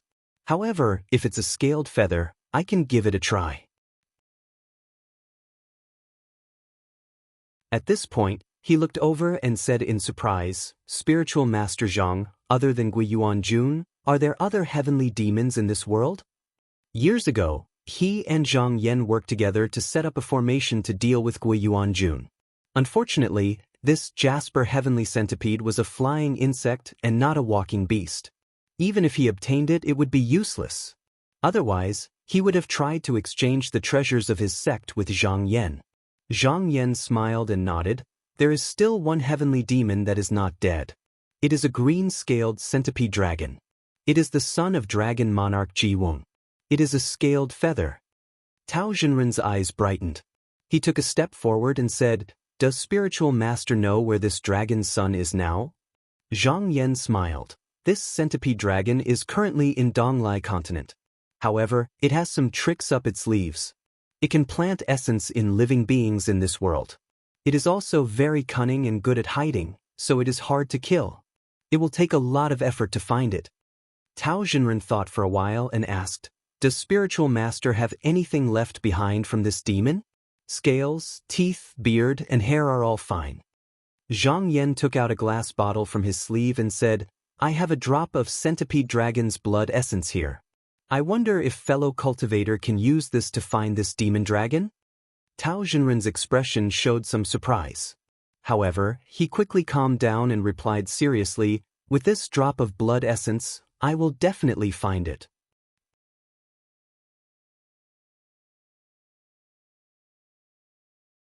Chapter 11:15. Zhang Yan said, "Fellow Tao, when do you think it's appropriate? I can go with you to Donglai." Tao Jinhong thought for a while and said, "Even if the sky demon is not at his peak, it is not easy to capture him. I need 20 to 30 years to recover my mana, and then I can go with you." Zhang Yan nodded and said, "This matter is not urgent. After Tao Jinren is prepared, we can make plans." After bidding farewell to Tao Jinren, he retracted his mana and retracted his consciousness from the psychic jade wall. The reason why he did this was not without reason. He had discussed it with sect leader Qin before. The human ordeal was coming. Not only did he have to increase his own strength, he also had to find ways to increase the strength of his allies.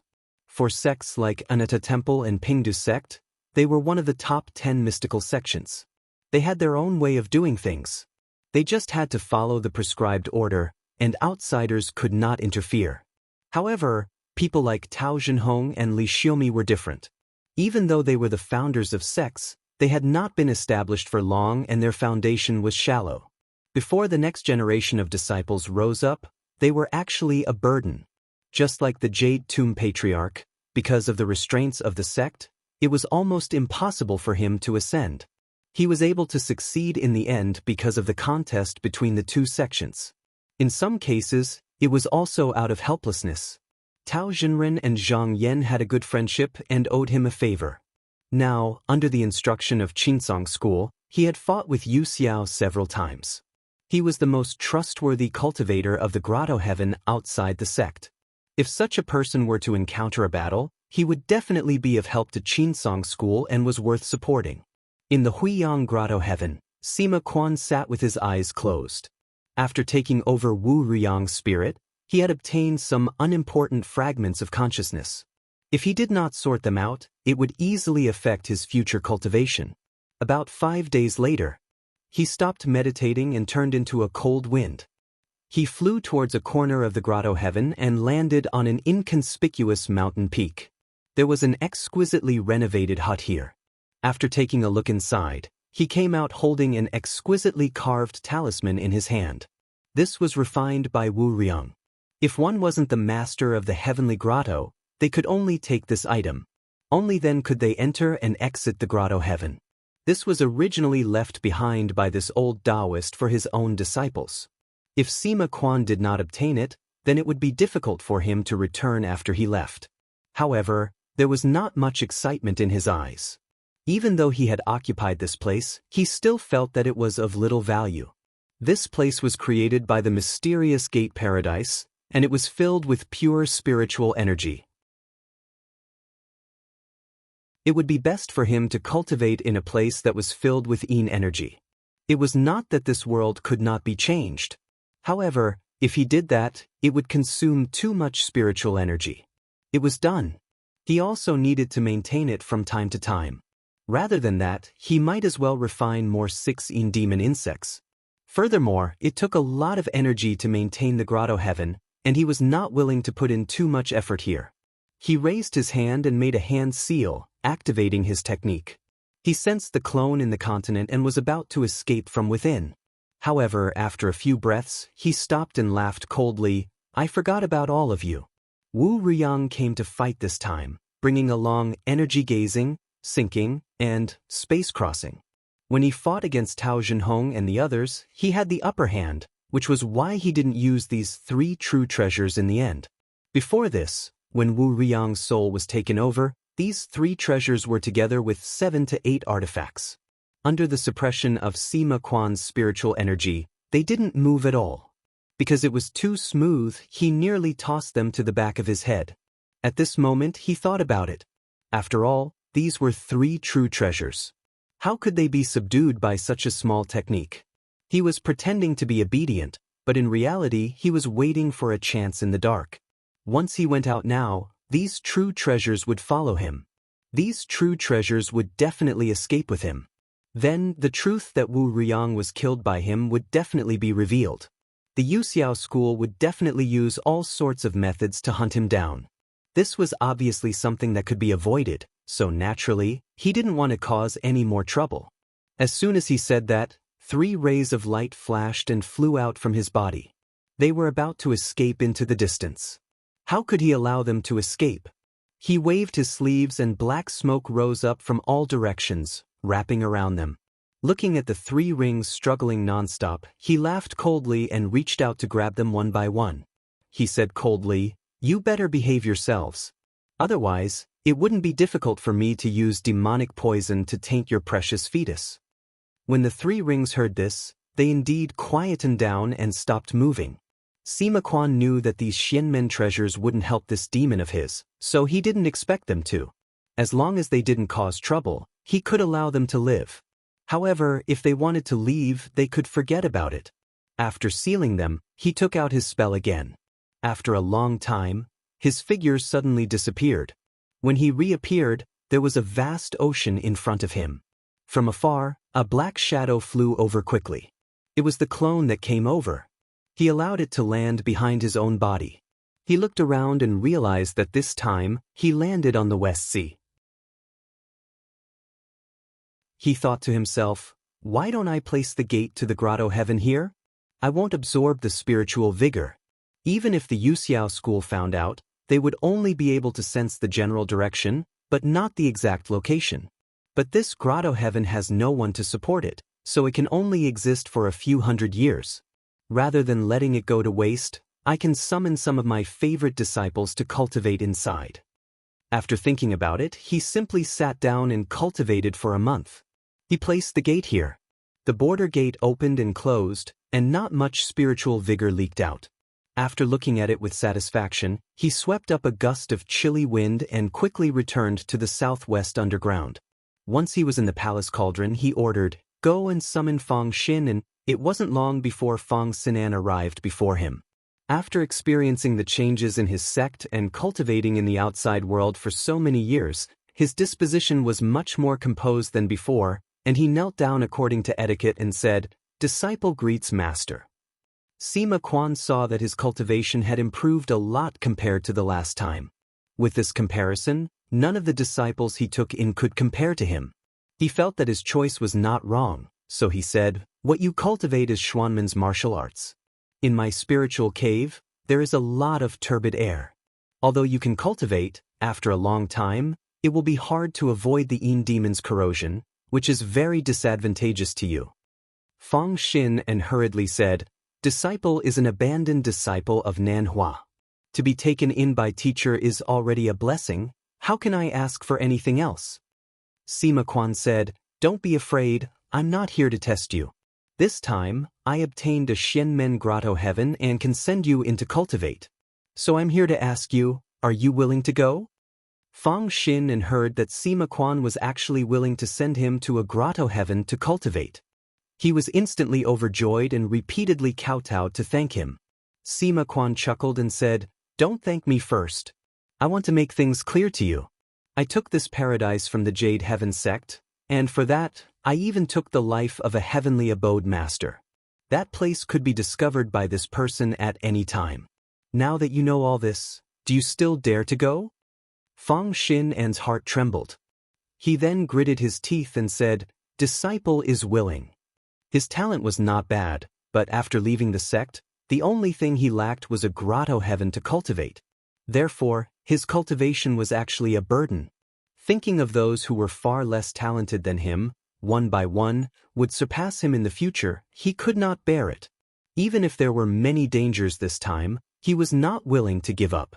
However, after kowtowing, there was no reply for a long time. He was smart. After thinking for a while, he immediately raised his head and said, "Disciple hereby swears." If a cultivator from the Yuxiao school comes looking for me, I will not dare to reveal anything about teacher. Sima Quan looked at him deeply and said, I hope you remember this. However, he did not give him the token to enter the grotto heaven. He only pointed out the location of the door and ordered him to leave. After Fang Xin and found out where the grotto heaven was, he was not willing to stay for a moment longer. After going back to pack up, he came out from the underground. He took in a deep breath, and a smoke rose up as he escaped above the West Ocean. Time passed, and 20 years passed in the blink of an eye. In the Donghua continent, many things happened during these years. Yuxiao School's Wu Fenggu became a grotto heaven and inherited the position of returning Sun Peak Lord. Lishan sect received the help of the cultivators from the Qinsong School. Sect leader Shen Zixin had already settled the internal problems. Although there were still some remnants of the West River that had not been wiped out, it did not affect the overall situation. Rumor had it that he had temporarily handed over the matters of the sect to his fellow sect members to manage. He himself was in seclusion, hoping to be able to peek into the grotto heaven. Within the spiritual caves of the various sects, the 16 demon bugs surged out like a tide once more. This was enough to prove that the sky demon Sima Quan had recovered his spiritual power and was about to make a comeback. However, this time, they did not tolerate it any longer. They searched everywhere for the whereabouts of this heavenly demon. However, Sima Quan hid himself very well. If there was anything, he would send his doppelgangers to do it. Thus, they had not found his whereabouts yet. As for the Qinsong school, Ning Chongxian, the Hall of Purity sect's side hallmaster, sensed that his cultivation had reached the final stage, so he returned to the Xuanza ocean realm to comprehend his cultivation. Until now, he had not come out of seclusion. In the depths of the heavenly lake of clear serenity, a cave that was rarely visited suddenly shook, and a loud sound reverberated in all directions. A clear qi floated above Yuan Jingqing's head, rushing all the way to the top of the cave that was 1,000 feet high. Then, the qi dispersed, and a yuanying appeared. There were thousands of thin and long streams of air swirling around him, making whooshing sounds. He sat with his eyes closed. Even if he did not use his heart to sense, he could still feel the various changes in the qi around him as the clear stream rushed forward. At this moment, as he stepped into the yuanying state, his understanding of the sensory nerve also deepened. After silently comprehending for a long time, he retracted his qi and kept the yuanying back into his body. Then he stood up and pushed the door open. At this moment, his expression changed slightly, and he looked towards the water screen in front of the cave. Wang Kaiwei stepped out from the ripples of the flowing water. She looked at him up and down, and her eyes brightened. She smiled and said, "Congratulations, junior brother."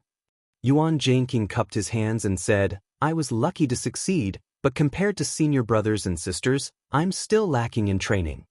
Wang Kaiwei smiled and said, "A young eagle cries for the first time, and before it flaps its wings, it can already hear the sound of the sky shaking.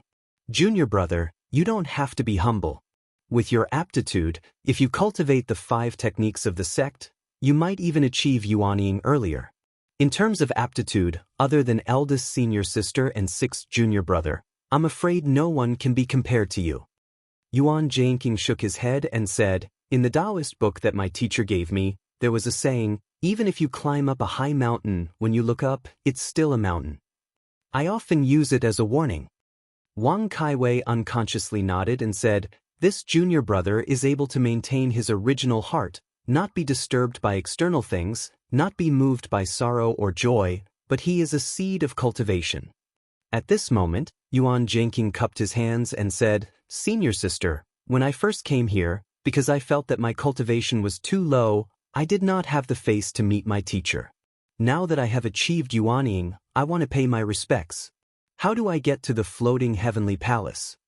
Previously, he only paid his respects to Zhang Yan in front of the jade wall of Zhaoyu Heavenly Lake, but he did not see his true face. Now that he had achieved yuanying, even if he was in the Qinsong school, he would still be able to take up the position of an elder. Therefore, as a disciple, he should personally pay his respects. Wang Kaiwei said, "That's how it should be." Now that this generation of disciples had achieved yuanying, She was also quite gratified. She took out a talisman from her pouch and said, "The floating heavenly palace is on the spiritual point of my Chinsong school. It revolves around the spiritual point all year round. There are astral winds coming and going from the outside, so you need talismans to protect yourself. Junior brother, take this talisman, it can send you to the front of the Duzhen Hall." Yuan Jianqing took it and thanked her. After saying a few words, Wang Kaiwei left. He returned to the cave abode to tidy up, changed into a robe and left the heavenly lake of Zhaoyu Heavenly Lake, heading towards the great lake of Dragon Abyss. When the patrolling disciples saw that he was carrying the sex talisman and that he was a Yuanian cultivator, they all gave way to him. After entering the mountain gate, he first took a look at the boundless great lake in front of him, then rode the astral winds and escaped upwards. Not long after, he saw a huge palace faintly discernible in the clouds. At this moment, he felt that the astral winds were getting stronger, so he activated the talisman. In an instant, a ray of light wrapped around his body, and with a rumble, he pierced through the heavy clouds. He only felt that his vision was blurred, and he had already landed on a stone platform. In front of him was a slope that slanted upwards. He tidied his robe and walked up. When he was at the top, he looked around and saw that there were more than 10 Taoists sitting on 2 stone lotus platforms, cultivating. Every one of them had vast and vigorous mana, but he could not tell what realm they were at. He only felt that if any one of them stood out, they could easily take him down. He was shocked and thought, could it be that everyone here has cultivated Yuanian Dharmakaya? He also knew that big senior sister Lu Yenyi and Tian Kun had the highest cultivation, and had already reached the 3rd stage of Yuanian. They were cultivating in this Duzhen Hall, but to see more than 10 people with such cultivation here at the same time, his heart could not help but be shocked. At this moment, a white-haired Daoran looked in his direction and said, "The Duzhen Hall is an important place. No one is allowed to enter without being summoned. Who is below?" Yuan Jianqing cupped his hands and said, "Shenyuan Cave's disciple, Yuan Jianqing, wishes to come to the hall to pay his respects to Master." When this Daoran heard this, his expression immediately softened, and he asked, "Are you Master Lu's disciple?" Just as Yuan Jianqing was about to answer, a Taoist with a long beard walked over and said with a smile, "Master Gu, this is my little junior brother." Daoran was startled and said, "So you are the hall master's disciple." He did not dare to be careless, and immediately stood up and cupped his hands towards Yuan Jianqing, and said, "Greetings, fellow Yuan." Not only him, the more than 10 Taoists behind him also stood up one by one, and greeted him politely. Yuan Jianqing returned their greetings one by one, and finally bowed to Fu Baoxing and said, "Greetings, senior brother." Fu Baoxing smiled and said, "Just now I received senior sister Wang's letter, and I know that junior brother is here to pay his respects to Master. It just so happens that I have some questions about cultivation that I would like to ask Master. Please follow me in."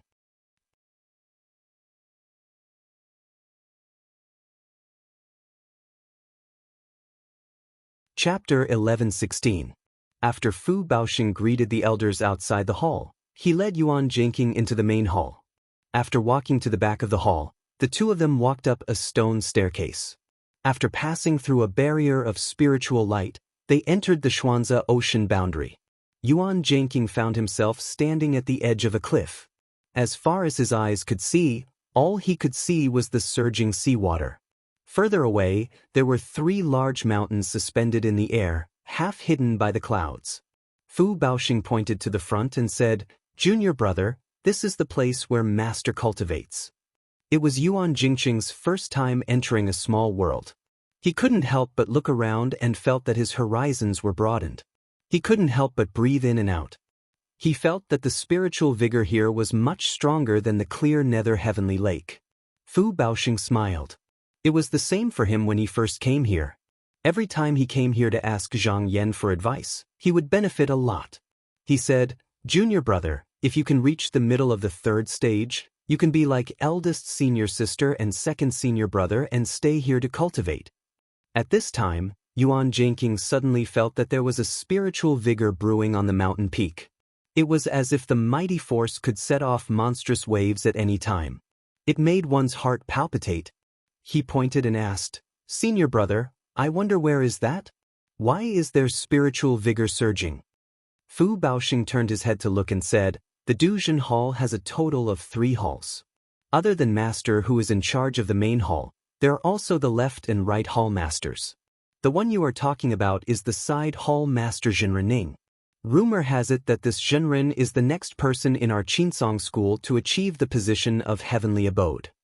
Yuan Zhangqing silently sensed for a while. He felt that although Zhenren Ning had not reached that level, the strength of his spiritual vigor was far above the elders outside the hall. The gap between the two was so huge that it couldn't be compared. At this time, 2 dark flood dragons came over on the clouds. When they arrived in front of the two, one of them spoke in human language. "Master Fu, Master Yuan, Shenyangzi has asked us to come and greet the 2 of you. Please come to the saddle." Fu Baoxing didn't stand on ceremony. After giving Yuan Zhangqing some instructions, they both stood on the back of the Jiao dragon. The 2 Jiao dragons soared into the sea. However, he did not fly towards the giant peak. Instead, he flew upwards and soon passed through the clouds, arriving at a cloud palace. Jing Yu was already waiting in front of the hall. He smiled and cupped his hands. "Greetings to the 2 spiritual masters." Yuan Zhangqing had already heard from Fu Baoxing that this Jing Yu was his teacher's personal attendant and many of the mundane affairs were taken care of by him. Yuan Zhangqing came from an official's family and knew that Jing Yu only looked lowly. However, he definitely couldn't underestimate him. Thus, he cupped his hands in greeting and said, "Greetings, senior brother Jing." Jing Yu beamed with joy. He said, "I don't deserve such a title.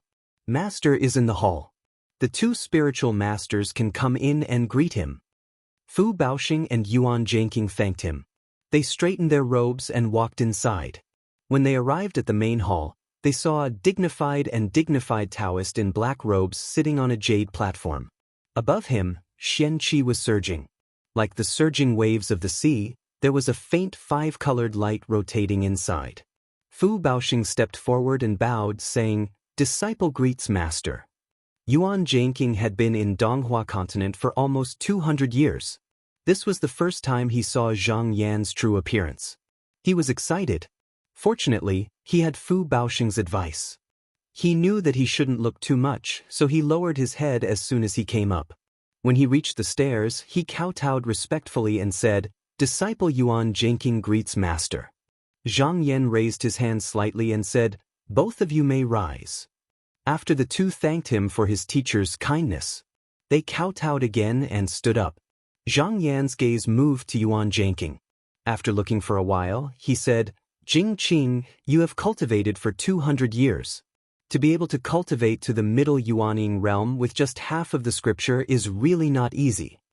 Yuan Zhangqing hurriedly said, "If not for Master's wonderful technique, without such a blessed place like Zhaoyu Heavenly Lake to cultivate, I definitely wouldn't have achieved what I have now." Zhang Yan said, "Now that you have reached this realm, you can continue to cultivate the technique." He raised his finger and pointed. A ray of spiritual light landed and entered the space between Yuan Zhangqing's eyebrows. In the latter's consciousness, a scripture appeared. It was the second half of the Yuanshan spiritual cave scripture. Before this, he already knew that the second half of the scripture was where the essence of the scripture was. It was specifically used to talk about how to sense one's divine energy. He didn't get this technique before because if he didn't get the gist of the first half, even if he got it in advance, it would be useless. At this moment, he roughly scanned through and saw that the descriptions inside were really mysterious. However, he knew that now wasn't the time to study it deeply. He bowed and said, "Disciple thanks Master for the technique." Zhang Yan nodded and said, "The second half is more profound and mysterious than the first half. I will allow you to meditate in the small hall for a month and comprehend the scripture." Yuan Zhangqing knew that this kind of opportunity was hard to come by. He hurriedly kowtowed to thank Master for his kindness. A spiritual light flashed in the hall and a charming girl walked out. She walked in front of him and smiled. She said, "Yuan Zhenren, this way." Yuan Zhangqing nodded and followed her. They walked along a corridor and came to a hall. He looked around and sat down on the futon in the center. He thought about it carefully. It was obviously impossible to comprehend anything in such a short period of time. However, the second half of the scripture recorded many supernatural powers and Tao techniques that could only be cultivated by learning this scripture. In this place where spiritual vigor flourished, he could replenish his mana anytime and anywhere, so he could try cultivating it. After having an idea, he chose one of the techniques and went into a meditative state to comprehend it. Soon a month passed. The girl came again and said, "Yuan Jinren, the time has come. The hall master has summoned you, please follow me." Yuan Jinking stopped meditating and followed the girl to an alchemy room. Zhang Yan was sitting on the futon. Yuan Jingqing's expression turned serious and he immediately went forward to greet him. Zhang Yan looked at him and smiled. "Your qi dynamic hasn't risen and your spirit lake is quiet. Have you been cultivating the techniques of the secret technique?" Yuan Jinking said, "Master's eyes are like a torch. I have been cultivating a small technique called Palace Building of the Eight Directions. It's just that the method is profound and broad, so I haven't understood much." Zhang Yan pondered for a moment and smiled. This technique was passed down by spiritual master Yan. He was once a senior of my Yuzong sect. In our sect, he was the one who had the deepest understanding of the sensory nerves. He was also the only person who had used this technique to enter the grotto heaven in the past thousands of years. Your luck isn't bad, and this technique isn't difficult to master. You just need to practice it diligently. It happens to be the most suitable technique for you to cultivate right now. Just remember it. Just remember, even when you reach the pass, don't rush. Just let nature take its course. Yuan Jinking said seriously, "I will remember." Zhang Yan said, "With your current cultivation, it is enough for you to travel outside. I want to go to Donglai in the future. This is your hometown. Why don't you come with me?" When Yuan Jinking heard this, his heart was moved. He bowed and said yes. He had been out for more than 100 years. No matter if it was his family or friends, most of the people he knew had turned into dust. But this was the place where he grew up. Even though he was separated from the mortal world, it was not true that he did not have any attachments to this place. After Zhang Yan said a few more words, he gave him a protective talisman and ordered him to leave. Yuan Jinking came out of the hall and saw Fu Baoxing standing outside. He said in surprise, "So senior apprentice brother hasn't left yet?" Fu Baoxing smiled and said, "Every time I came back, I would only stay for 3 to 5 days before I had to leave.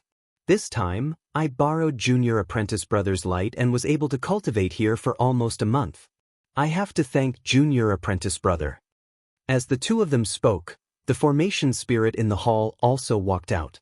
Behind it was a giant that was more than 30 meters tall. In its hand was a chain that was tied to a black-scaled flood dragon. However, its body was no more than 10 meters long. It looked like a small dragon. It followed behind obediently. When it looked at the two, its eyes were filled with fear. Whether it was the giant or the dragon, Yuan Jinking had never seen them before. He couldn't help but pay attention to them. The giant grinned at him as if showing goodwill.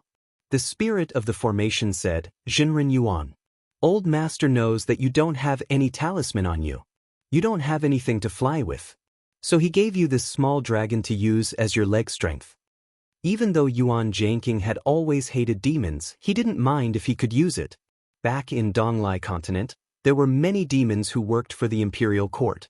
Every time he was able to find the demon's nest, he was able to use it very well. This flood dragon, on the other hand, did not look like an ordinary demon. He thought that it would be a great help to him, so he said, "Mother, please thank my master on my behalf." The spirit of the formation smiled and said, "I will definitely bring it." She bowed to the two and returned to the hall. Yuan Jinking took a look at the small dragon. With a wave of his hand, he cut the chain and asked, "What is your name?" The small dragon's body shook and instantly turned into a delicate and pretty child.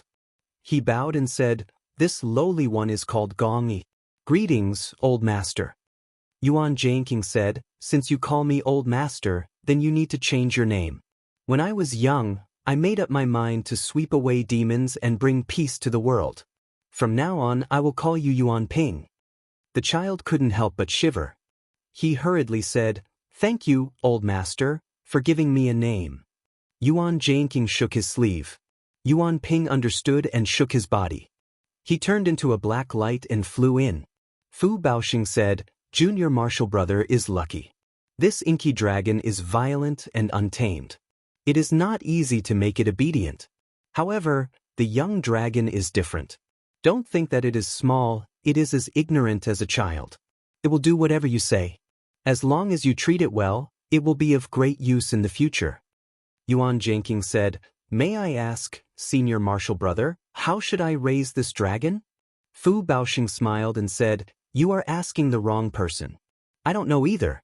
However, your 7th Senior Marshal Brother is an expert in this field. He is a warm-hearted person. You can ask him.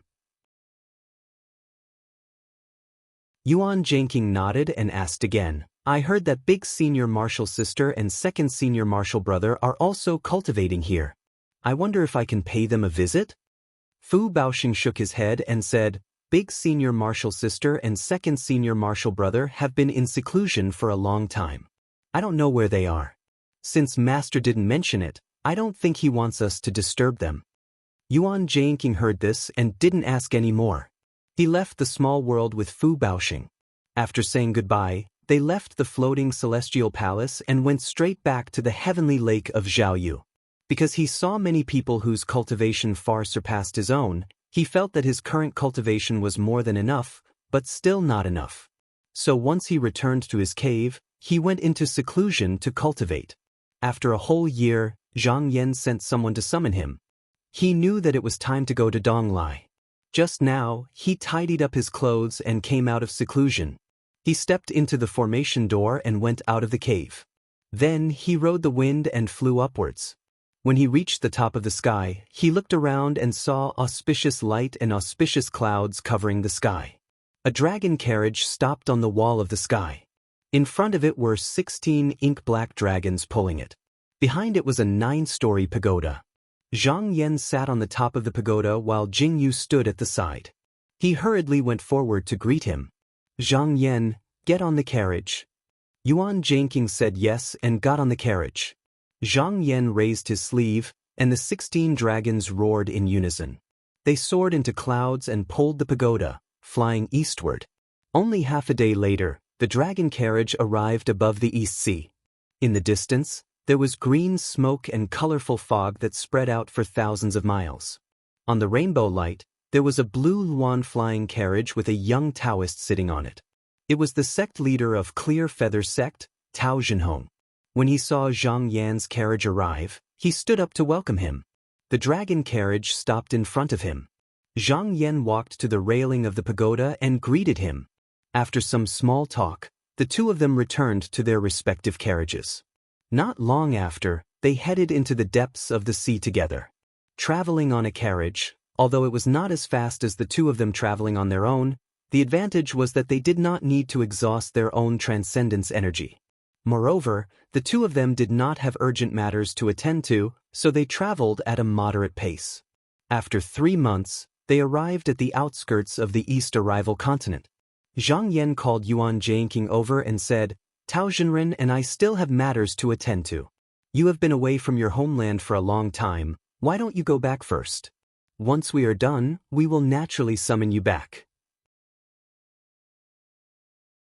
Yuan Jianqing knew that with his cultivation he would not be of much help, so he bade farewell and left.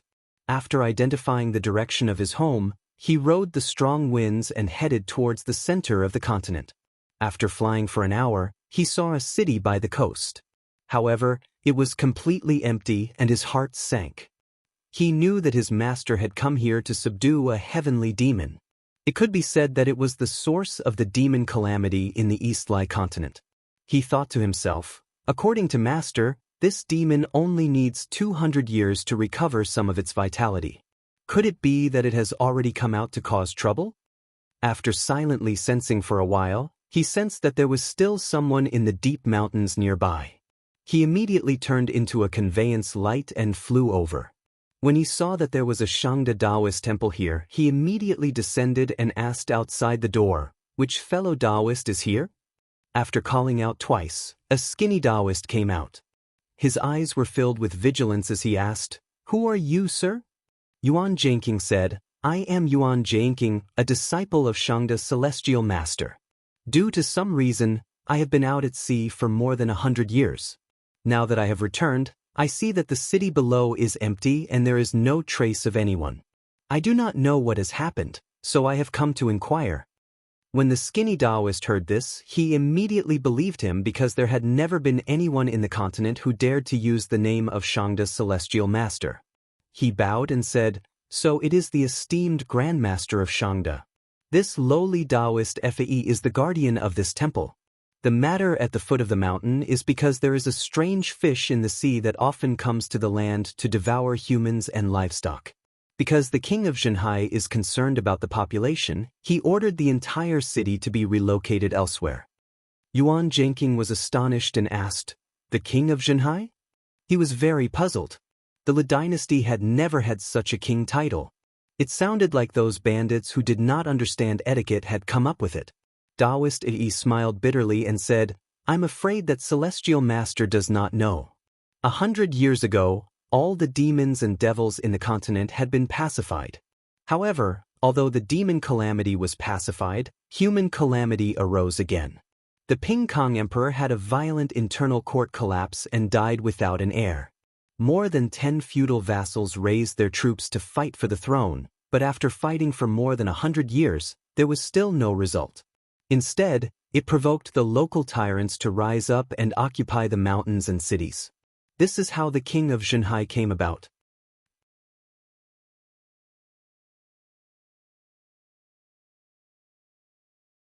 Chapter 11:17. After listening to Taoist Fa Yi's story, Yuan Zhangqing frowned. Because he knew about the Chualong, he wouldn't be surprised if the demons in the continent came out to wreak havoc in the human world again after more than 200 years. However, he didn't expect that the Li dynasty would fall into internal strife. Cent pound, the change of a dynasty was common, but Donglai continent was different. Hundreds of years ago, the founder of the Li dynasty, Li Shugong, received the help of Shangda's celestial master and raised troops to subdue the demons in the forest plains. After generations of conquering 8 counties, the Li family was regarded as the rightful dynasty of the world. When Yuan Zhangqing left the continent to find his master, the Li dynasty was still prosperous. However, to this day, the Li dynasty's clan vassals who rose up to fight for the throne all died in the chaos of war. The major feudal lords of the world were no longer the descendants of the Li family. If they didn't have a proper name, they wouldn't listen to anyone. After so many years of fighting, the Donglai continent was in endless chaos.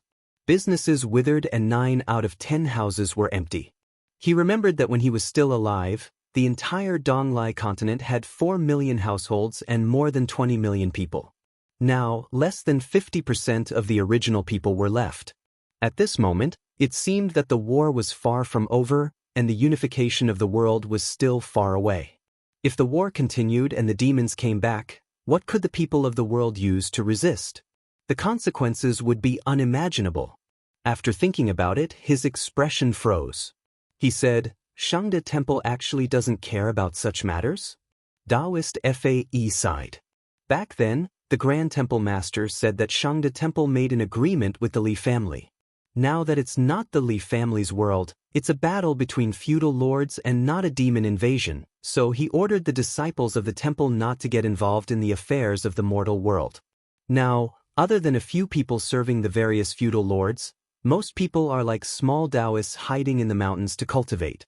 Fortunately, neither the bandits nor feudal lords dare to provoke us. Yuan Zhangqing asked in a low voice, "What about the time of the Li family's internal strife? Where you now?" Taoist Fa smiled bitterly. "There's a reason for this." Under his explanation, Yuan Zhangqing found out that after Emperor Ping Kong wiped out all the demons and devils in the continent, he proclaimed himself to be the greatest emperor of all time. Because he was afraid of the power of Shangda Temple, he wanted to eliminate it. Relying on the millions of soldiers in his hands, not only did he stop the conferring of titles by Shangda Temple, but he also found an excuse to drive all the Taoists out of the imperial court. But after all, Master Shangda had been worshipped by the people for hundreds of years. Due to the general situation, he didn't dare to go overboard. However, as a result, the Shangda Taoist temple and the Yu dynasty were at odds with each other. At that time, the Grand Abbey Dean simply gave the order to seal off the mountain and no longer meddle in the affairs of the world. Yuan Zhangqing pondered for a moment. If he was in this position, perhaps he could only do the same. After all, the techniques passed down by his benefactor were not so easy to master. Many practitioners relied on talisman water and demonic blood. These people might be able to deal with hundreds of people, but against an army of tens of millions, they were powerless. Retreating into the deep mountains was not a bad choice. After asking about the situation, he threw down a bottle of elixirs, bid farewell to Taoist Fae, and rode the strong wind. He turned into a rainbow and flew into the sky. This shocked Taoist Fae quite a bit. Although there were many cultivators in Shangda Temple, there were only a few who could open their Taoist meridians with their own abilities. However, the only one who could fly in the sky and burrow into the ground was a Taoist master Yuan from more than 100 years ago. Moreover, he was the direct disciple of Shangda Immortal Master. As he thought about it, he revealed a shocked expression. Could it be that this person is that Taoist master Yuan? The more he thought about it, the more likely it was. He hurriedly went back to write a letter. He handed it to a disciple and instructed, "Take this letter and go down the mountain immediately. You must deliver it to the Grand Abbey Dean." The disciple complained, "Master, it's going to rain heavily. What's so important? Can't you wait for a sunny day to go down the mountain?" Taoist looked at the hazy sky and said, "How is it not important? Who knows, the chaos in the human world is going to end soon." At this moment, in the sky above Donglai continent, Zhang Yan and Tao Zhenhong looked down and scanned the continent's qi dynamic. With their mana, they quickly sensed that there were more than 1,000,000 fragmented heavenly demon auras in Donglai continent. They could be said to be everywhere. Tao Zhenren said in a deep voice, "This Chualong is obviously afraid of you. That's why after more than 200 years, he still doesn't dare to show himself. Instead, he scattered his essence qi in this world and attached it to the people and beasts in the continent. If we use normal methods, it would be difficult to find him unless all the living things in this continent are destroyed." Zhang Yan smiled and said, "It's not hard to guess. Does Zhenren have a way?" Spiritual Master Tao thought for a while and said, "I have 3 plans. First, use your mana to break up this continent. This Chua dragon will run out to prevent himself from dying here. Second, follow these 3 plans. Second, follow these qi dynamic and collect them one by one. However, this method takes a long time. If we don't do it ourselves, we need enough people. Third, I will use the essence Shinrin gave me as a guide to lead this demon's life vitality here. We can then try to catch him. However, this blood is a little less, so there's a high chance that some of it will escape." Zhang Yan thought for a while and said in a serious tone, "It's not what we should do to kill people for our own desires. I've brought a disciple here. He's from Donglai, so he can take charge of this matter. Zhenren can also use your essence qi to lead this demon's life vitality. With this and that, it won't be difficult to find that evil dragon." Tao Zhenren said, "Just him alone?" Zhang Yan smiled and said, "I've left behind a legacy in this continent. Just now, I can sense that there are still many disciples left. I can order him to temporarily take charge of this branch and work together to clean up these people who have been infected by the demonic aura." Tao Zhenren thought for a while and said, "Just now, many of those qi dynamic are coming from the sea. Zhenren's disciple might be able to find the land, but he might not be able to deal with the demons in the sea." Zhang Yan said, "It's fine. Outside of this Donglai continent, there's another cultivation sect. Years ago, the founder of the sect was attacked by the Chualong. It was me who saved his life. This person has a way to prolong his life. He still exists in the world. Later, the 2 of us can go find him and explain the pros and cons. Then we can make him run errands for us."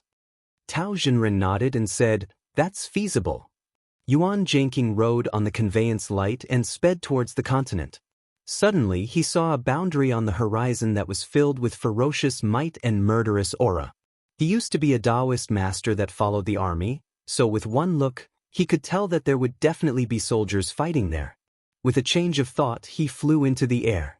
Not long later, he saw two armies facing each other below. As for the flags on them, he could not recognize them.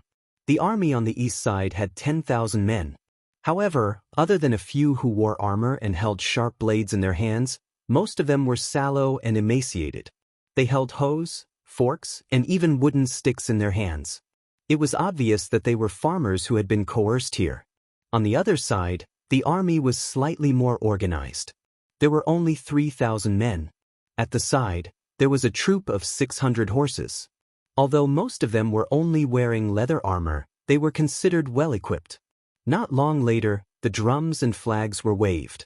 Both sides were fighting. Yuan Zhangqing took a few glances and shook his head. He realized that the situation in this continent was more serious than he thought.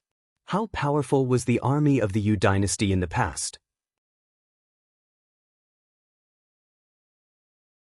Ever since the founding of the country, Li Shugong, there was no day that he did not face the invasion of demons. His combat power was honed through hundreds of years of repeated battles with demons. Most of the soldiers used demonic blood ointment to strengthen their bodies. Even if they didn't do that, they still practiced some superficial qi refinement methods. Everyone's body is healthy and strong, their blood and qi are abundant. At that time, when the formation is united, the spear tip and the banner point will be able to flatten the mountain and fill the sea, sweeping away the evil atmosphere. Right now, the two armies were just a battle between ordinary soldiers. Among these 10,000 people, there were only a few of them. None of them, including those generals, had ever practiced the art of qi refinement. Just as he was looking, suddenly, a ray of light came from afar. His heart shuddered and he quickly received it. He opened it and thought to himself, my Dao Lu dynasty was destroyed so easily because of this evildoer. If it wasn't for that Emperor Ping Kong being obstinate and self-opinionated back then, not listening to his subjects' advice and insisting on chasing away the cultivators of Shangde Temple, no one would be able to see through the demon's tricks. But we wouldn't have to face this national calamity. After he put away the letter, he changed his mind and said, I'm afraid it'll be difficult for me to complete Master's orders alone. I need to find some helpers. I don't know what the situation of my Yuan clan is right now. Why don't I pay them a visit and see what's going on? He rose into the air and flew towards Everpeace County. When he arrived, he found a random person and asked about the whereabouts of the Yuan clan. Only then did he find out that the Yuan clan had not suffered a calamity during the chaos of war. Instead, they had become a target to win over in all directions. The reason for this was because the Yuan clan was no ordinary clan. Because, after Yuan Jinping, there were always high officials and nobles in every generation. They were the leading family in the county. In addition to that, the clan had been greatly influenced by him back then. Many of the disciples had learned the qi refinement method that was spread outside of Shangde Temple. Because he had left behind quite a number of cultivation writings, they didn't take many crooked paths. In these hundreds of years, there were actually 2 disciples of the Yuan clan who had opened their meridians. Even though they were old now, they were still cultivators after all. With these 2 around, no tyrant would dare to offend them. After a while, he landed in front of a large residence and looked at the pair of stone piccio in front of the door. Even though hundreds of years had passed, the layout of this place was not much different from what he remembered. Taking a look at the vermilion lacquer door, he walked straight in. The soldiers guarding the door seemed to not have seen him and allowed him to enter the courtyard. Going around the screen wall and crossing the front hall, he went all the way to the middle hall. There was a middle-aged scholar in his 40s talking to a person who looked like a general. The 2 of them looked similar. With one look, he could tell that they were relatives. The young general saw a stranger step in and suddenly stood up. His hand pressed on the hilt of his sword and he scolded, "Who are you? Who let you in?" As he said this, he came up to make a move. The middle-aged scholar was very calm and said, "Oh, wait." He came up and cupped his hands, saying in a deep voice, May I ask, where do you cultivate? Why have you come to my Yuan family? Yuan Zhangqing looked at him and said, Who is Yuan Ning to you? The middle-aged scholar was startled. The young general couldn't help but say, Shut up. How can you call my Yuan family's ancestors' name directly? The middle-aged scholar stopped him and looked at Yuan Zhangqing seriously. He cupped his hands and said, Duke Hezhai is my great-great-grandfather. May I ask who you are? Are you an old acquaintance? Yuan Zhangqing said indifferently, My father is Jinping. My name is Yuan Zhangqing. Yuan Ning is my younger brother.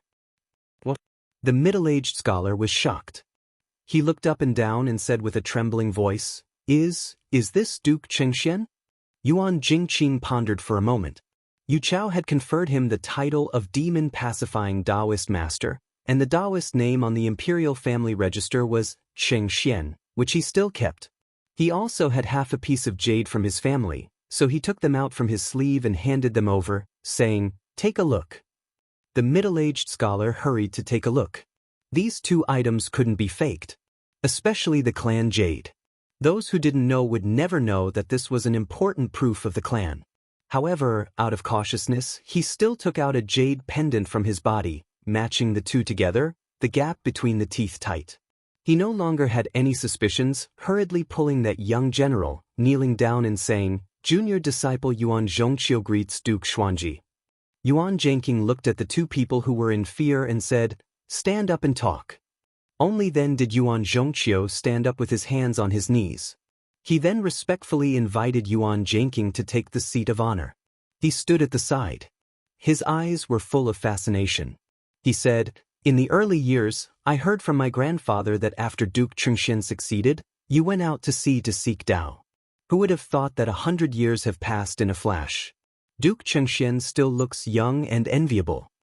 Yuan Zhangqing looked at him and said, You're not bad either.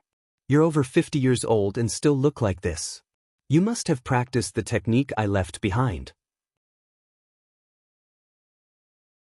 Yuan Zhongqiu sighed. Yes, but it's a pity that the younger generation of the clan likes to play with spears and sticks.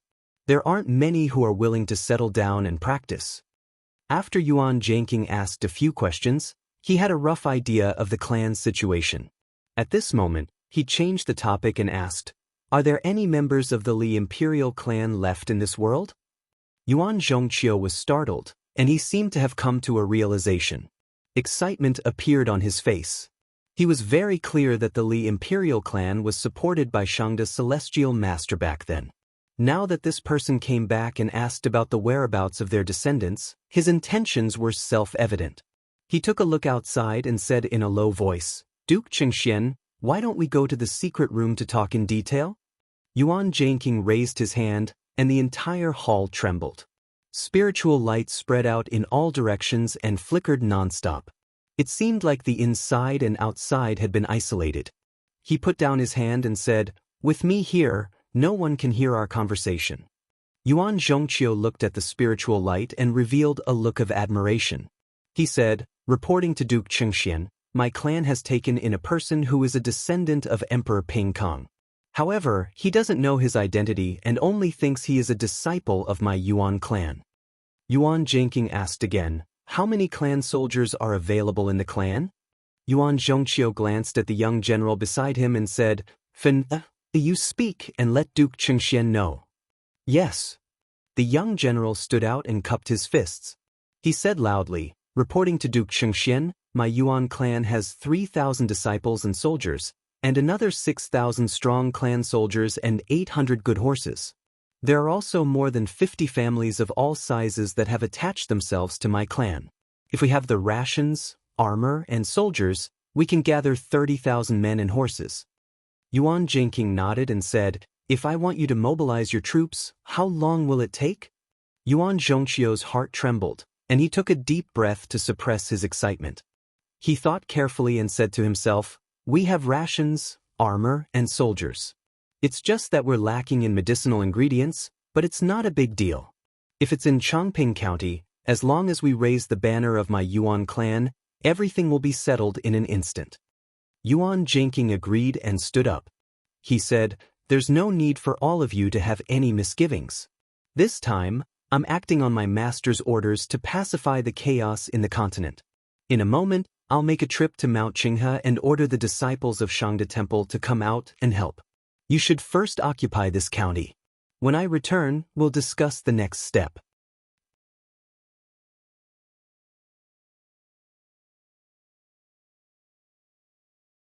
Chapter 11:18. After Yuan Zhangqing came out of the Yuan residence, he turned into a conveyance light and rushed towards Mount Qinghe. It was the end of summer. Halfway through his journey, heavy rain poured down and thunder rumbled in the sky. From time to time, a bolt of lightning would fall and chase after the conveyance light, but he did not seem to notice it. After an hour, he arrived in front of Atsong Mountain. At this time, the rain had gradually lessened. Looking around, there were temples and halls everywhere, pressing down on the ridge of the mountain, looking magnificent. In his memory, there used to be incense everywhere, but now it was cold and lonely. Many halls and pavilions had been left unattended for a long time and were in ruins. Only the Shangde Grand Hall, which was built with millions of manpower, was still standing majestically on the peak of the mountain. He walked towards that direction and after a while, he pressed down on the cloud and slowly landed on the front of the hall. He took a few steps into the hall and saw a boy holding a broom, dozing off with his back leaning against the incense burner. He stretched out his hand and pointed at him. The boy quivered and woke up. When he saw Yuan Zhangqing, he was stunned and stammered. Yuan Zhangqing did not explain much to him and only said, "Go and summon the Grand Abbey Dean to see me." The boy responded with an "Oh," threw down the broom and ran to the back of the hall in a panic. Yuan Zhangqing turned his head and looked outside. At this time, the outside world had stopped for a rest. The sky was white and the rain had just subsided. The mountains and the sky were like a splashed ink painting. It was refreshing to look at. Not long after, the sound of steady footsteps came from behind. From behind the curtain of the hall, a Daorin came out. He looked to be over 80 years old, but his footsteps were steady and he was hale and hearty. His eyes were especially bright. It was because he had achieved qi refinement. After Mount Qinghe was sealed, the cultivators of Shangde Jingguan no longer came out and focused on cultivation. Every generation of the Grand Abbey Dean was someone who had achieved qi refinement. When Daorin walked outside, he looked up at Yuan Zhangqing and his legs shook. His eyes widened. He could feel the same cultivation method from the latter, and the qi dynamic was so pure and vast that he almost felt like he was facing a towering mountain. He forced himself to calm down and bowed with a Dao salute. He probed, "May I ask, Elder Priest? Is it Martial Granduncle Cheng Xian?" Yuan Zhangqing turned around and glanced at him. He saw that he had already opened his meridians. Furthermore, with the accumulation of his own skills, he had gradually cultivated to a level close to the second realm of clear qi. In a place like Donglai, where spiritual vigor did not flourish, it was a rare feat. He said, "You recognize me." Daorin let out a long breath and said, "Junior disciple Hong Jie. I pay my respects to Martial Granduncle. The monastery enshrines portraits of past Taoist masters, and Martial Granduncle Cheng Xian's portrait is also among them." Yuan Zhangqing nodded and said, "I've returned to the old land with my master because I have something for you to do." Hong Jie shuddered and said, Ancestral Master has returned as well?" Everyone thought that Shangde Immortal Master had ascended to heaven and become an immortal, but he was the Grand Abbey Dean. He was very clear that after this Ancestral Master left behind a sentence. Now that he heard the news of the Ancestral Master's return, even though he had cultivated for 100 years, he could not control his excitement. After a while, he calmed his qi dynamic and said respectfully, "I wonder what Ancestral Master wants us disciples to do?" Yuan Zhangqing said, "Ancestral Master is here to kill a demon. He can be said to be the source of all the demons in this continent. More than 200 years ago, he barely escaped from Ancestral Master. Now, he has come to stir up trouble again." Hong Jie and Daorin inhaled a breath of cold air. The source of all the demons, wouldn't that be the demon ancestor? Perhaps only a celestial being like the Ancestral Master could subdue him. He said with a solemn expression, "What should I do? Please tell me, Martial Granduncle." Yuan Zhangqing said, That demon has the art of possession. We need to search the whole world to find him. However, it is not convenient to search for him in the current chaotic situation in the continent, so I have ordered the people of the Yuan family to rise up and support a descendant of the Li family as the emperor. All the disciples of Shangde Temple must come out of the mountain to assist him. We will reunify the 8 counties and end this chaotic era. Hong Jie did not hesitate and said, "Yes, I will immediately summon the disciples of Shangde Temple." Yuan Jianqing asked, "How many disciples of Shangde Temple have opened the celestial meridian?" Hong Jie replied, "The list is updated every 20 years. Only 10 years have passed since then.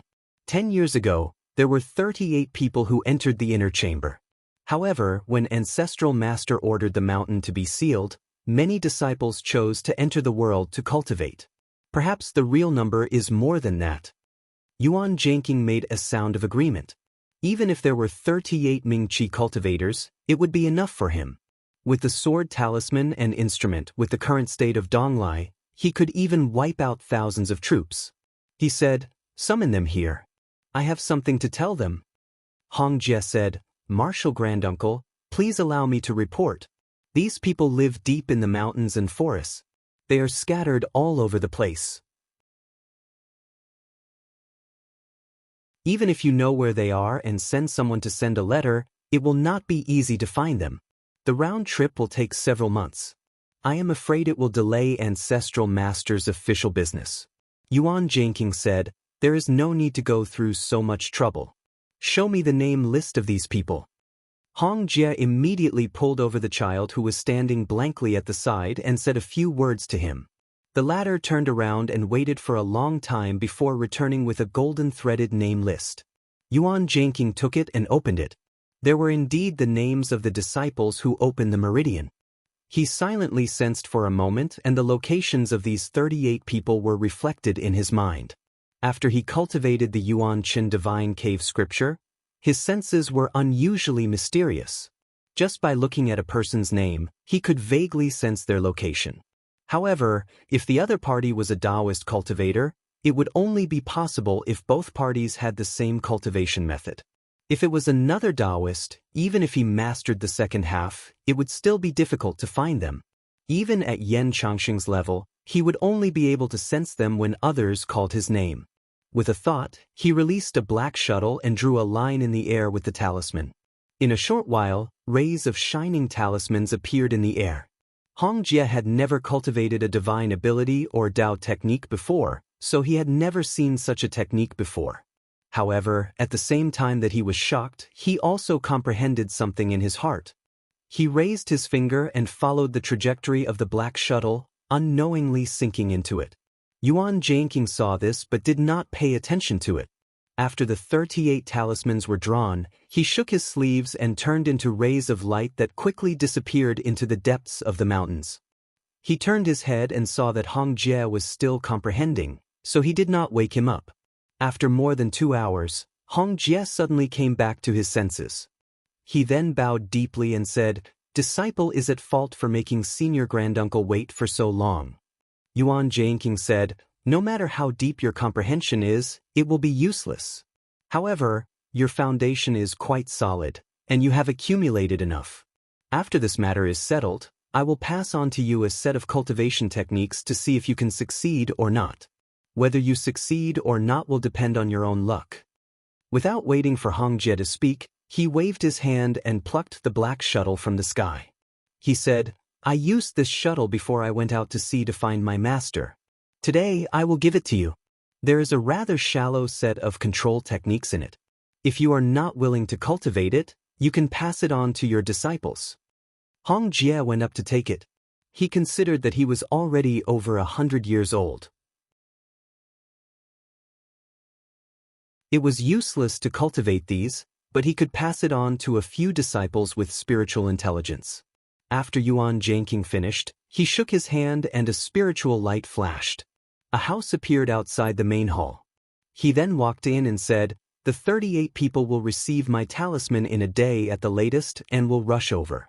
When they are all here, then call me." After he finished, his figure stepped into the house and very quickly, there was no sound. About 20 days later, the 38 meridian opening cultivators arrived one after another. After seeing the method of the talisman and learning from the talisman book that it was an order from the patriarch, they did not dare to delay. Once they received the message, they immediately set off and rushed over day and night. When they were all here, Hong Jie summoned Yuan Zhangqing from the house. The latter did not say much. He gave each of them a sword talisman and a flying shuttle. After they were all briefed, they flew into the sky and headed for Chongping County. At this time, the Yuan family had already taken over the entire county. They had already taken over one of the 9 counties in the world. After Yuan Zhangqing returned, he had no worries. 10 days later, he sent his troops out of Guxinwei and took over Yongxian County. After another month, he took over Qingxiang County, and every time he took over a place, Yuan Zhangqing would order people to find those who were possessed by the demonic aura. Fortunately, the Yuan family had many disciples and everyone had attended the family school. Moreover, there were many smaller families that depended on them. Because they did not lack officials, they quickly straightened out the situation. With Zhang Yan's warning, he knew that it was easy to kill this person. However, once the demonic aura escaped, it would attach itself to other people and beasts. Therefore, as long as there were living beings on this continent, there was no way to completely destroy it. This was also the most difficult part about the Hui dragon. The only way was to capture the demonic aura one by one and seal it into a suitable vessel. But he had to do it alone. Even 100 years would not be enough. Fortunately, he had the help of the cultivators from Shangde Temple. The heavenly demon essence qi was scattered, causing every bit of demonic aura to be weak. Even if one was not a meridian opening cultivator, as long as they knew the art of talismans, they could do it. Just as he was making his move, Tao Zhenren was also casting a spell on an island in the sea. Using the Hui dragon's blood essence as a guide, he slowly collected the demonic aura. As time passed, the drop of blood essence decreased bit by bit. At this moment, countless black auras came from afar and entered a huge vat in front of the two of them. Gradually, drops of demonic aura in the shape of black ink gathered. After another 10 days, 16 ink-black dragons flew in from the sky and landed on the island. The one in the lead came before Zhang Yan and said in a muffled voice, "Master, I have collected all the demonic aura from the sea. None of them escaped." As he was saying this, he lowered his head and spat out a copper pot. With a wave of Zhang Yan's sleeve, the copper pot naturally cracked open. Countless black smoke flew out from it as if it had a mind of its own and wanted to escape. Tao Zhenren smiled and pointed with his finger. As if it was bound by an irresistible force, it then involuntarily entered the huge vat and could no longer escape. He said, "Once Zhenren's disciple arrives, this demonic creature will appear." Zhang Yan sensed it and said, "It will be soon." In a flash, another half a year had passed. With the help of the cultivators from Shangde Temple, the Yuan family's army was like a hot knife through butter. They easily pacified all the feudal vassals. The descendants of the Li family ascended the throne in Linshang Yuan and were called Guanghong. From then on, the Happy Dynasty was restored. On this day, a beam of light came to the island in the sea and finally landed in front of the pagoda. Yuan Zhangqing stepped out and first bowed to Zhang Yan and said, "Master, disciple has collected all the remaining demonic aura in the island." He took out an incense burner from his sleeve, but before he could hand it over, a fishy wind rushed out from the burner. However, when it met with the black smoke in the vat, it started to churn like water boiling. After a while, it condensed into a 3-foot-long hornless dragon that looked like it was carved out of snow jade. A pair of red dragon eyes looked at the two of them and its gaze flickered. It said, "Master, why do you have to make things difficult for me? If you are willing to let me go, I am willing to offer you a rare treasure." Zhang Yan smiled indifferently and did not speak. Tao Zhenren did not pay attention to it and took out the Southern Flower Source Compendium and Walking Beasts diagram. He then slowly unfolded it, and with a swipe of his hand, there were traces of light entangling on it. The Hui dragon sensed something was wrong and roared angrily. It kept twisting its body and wanted to break free. However, its cultivation level was at most similar to a Yuanian cultivator, how could it fight against the master of heavenly abode? After a while, it was pulled over by the light and disappeared into the diagram. However, at that moment, there was a clear sound and an item fell to the ground. It seemed like it could not be kept into the walking beast diagram, so it fell down. At the same time, in the Pingdu sect 2 continents away, the two Master of Heavenly Abode Zhao and Master Wu were cultivating. Suddenly, they felt someone calling out to them. They felt their consciousness go into a trance, and then they appeared in the sect's treasure, the Spirit Pagoda. The two of them could not help but be surprised. Only the Master of Heavenly Abode could summon the two of them here at the same time. They had a different thought. Could it be that something happened in the sect that they did not know about? Just as they were guessing, a voice came from the main shrine. Master of Heavenly Abode, just now, I have sensed something. There is an item in the east that is very important to the Pingdu sect. It might be able to help me refine the pagoda. When Master Zhao and Master Wu heard this, they could not help but stand up. Master Wu said excitedly, "The item that the Master of Heavenly Abode is talking about, could it be?" The voice said, "I can't be sure yet, but I do know that if we miss this, our Pingdu sect will lose a great opportunity. I can't move now, so I can only ask the two perfected ones to search for this item." Master Zhao and Master Wu looked at each other. As the Master of Heavenly Abode Genren, they both knew that the Spirit Pagoda had existed long before the West Continent cultivators went east, when the Donghua continent was still covered by demonic qi. It was just that no one had obtained it before. It was not until the founder of the Pingdu sect entered the pagoda by mistake and unintentionally refined one of the Dharma spirits that it saw the light of day again. Above their heads, at the highest point of the pagoda, there was actually a shrine. They guessed that there was a Dharma spirit in there, but because there was something missing at the top of the pagoda, no one had been able to enter it since the founding of the sect. Therefore, the seniors in the sect deduced that only by finding the lost item could they truly refine the pagoda. Master Wu asked, "May I ask, Master of Heavenly Abode, where is it in the east of this item?" The voice said, "It is far away on the sea, in another continent." When Master Wu heard this, he immediately relaxed. If they were in the Donghua continent, they would have to be careful, or they would attract the attention of the various sections. But in another continent, there was nothing to worry about. They could get it no matter what. He said, "In that case, Master Zhao and I will make a trip."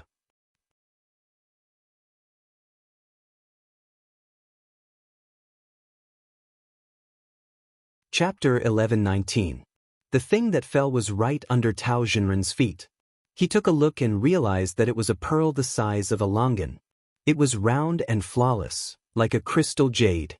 His first thought was that it was the life pearl, but he immediately denied it. This Hui Long had no physical body, so how could it have a pearl? He raised his hand and was about to pick it up. However, when he used his mana, the pearl did not move at all. He couldn't help but exclaim in surprise. When Zhang Yan saw this, he raised his hand and a yellow smoke flew out from his back. In a flash, it turned into a palm and grabbed downwards. However, after he grabbed the crystal bead, he tried to lift it slightly, but it didn't move at all. He couldn't help but raise his eyebrows. With his current mana, he could easily lift up a mountain.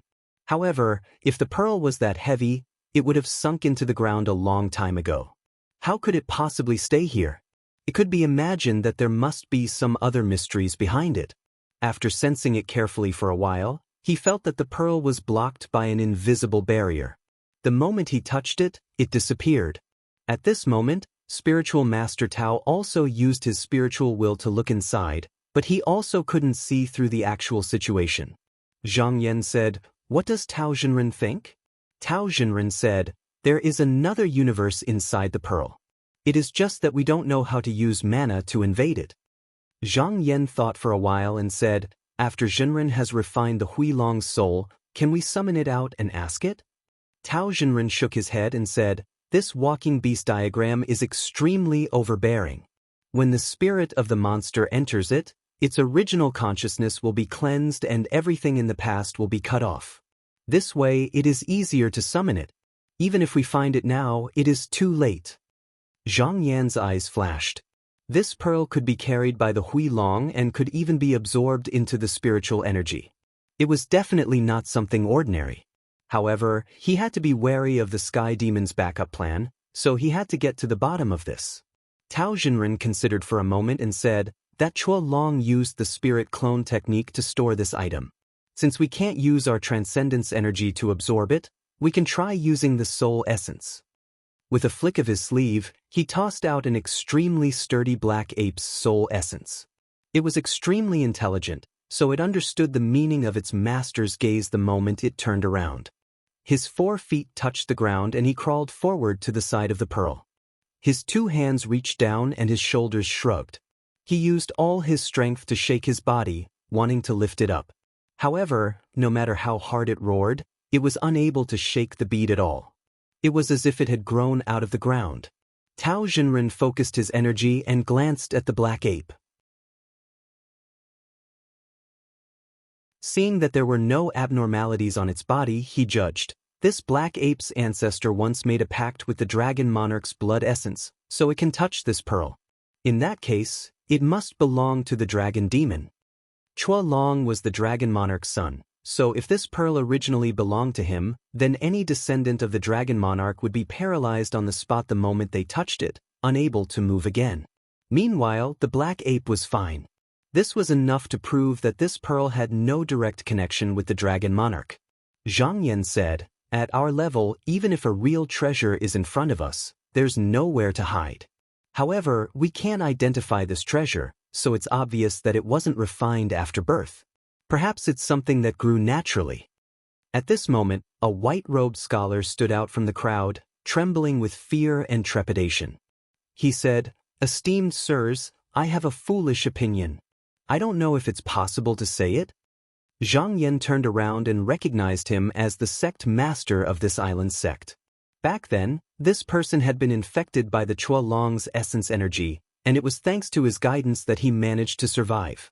All these years, he had been hunting demons non-stop, and only then was he able to preserve his life. However, it was also because this person had spared no effort in exterminating demons for the past several hundred years. This caused the Chua Long to realize that there was no hope of forming a human form, and in the end, it could only transfer its demonic aura to humans and animals. However, at that time, the Yu Dynasty's emperor thought that the demons had been vanquished, so he started to expel the disciples of Shangda Temple, which led to the subsequent disaster. This time, the demonic aura in the sea could be cleaned up so quickly, and this person and his sect had also put in a lot of effort. To be fair, the credit was not small. Zhang Yan said with a pleasant expression, what does fellow Taoist have to say? Feel free to say it. Although the white-robed scholar mustered up the courage to stand out, facing the gazes of the 2 enlightened masters, he was also terrified. He forced himself to calm down and said, I think that even if the demon can't be taken, it doesn't mean that a human cultivator can't. Maybe this item depends on the person's fate? Zhang Yan did not deny it, and only said, what does Tao Jinren think? Tao Jinren thought about it and also smiled. He said, that's possible, but it's a pity that I didn't have a disciple here, so I can't try. The white-robed scholar hurriedly said, I have hundreds of disciples, maybe I can find one to give it a try? He had his eyes on the pearl that fell from the sky demon's body, so it had to be a treasure. If he could get it, with a bit of luck, he might be able to use it to improve. If he couldn't, then he could stay on this island and be a sect treasure. Zhang Yan smiled. Fine, with the help of your esteemed sect, it will be much more convenient for us to do things. Since fellow Taoist is interested, you can go up and give it a try. If you are really fated, as long as this item is fine, you can take it. The white-robed scholar was overjoyed and immediately said, thank you, esteemed Jinren. This matter naturally needed him to give it a try himself. He walked up, but when it came to it, he was a little afraid that there was something strange about it. But when he thought about how Zhang Yan and Tao Jinhong, the 2 grotto heavens, were beside him, even if there were any changes, they would still have time to make a move. He calmed his mind and stretched out his finger to touch the pearl. He didn't feel anything strange, but when he bent down to grab the body of the pearl and wanted to pick it up, He felt that the item in his hand was extremely heavy.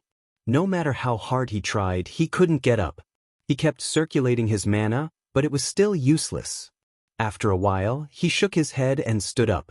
He called his disciples one by one to try, but from start to finish, no one could move the treasure. Disappointment appeared on his face, and he came up with a bow. He sighed and said, "Thank you, esteemed Jinren, for helping me.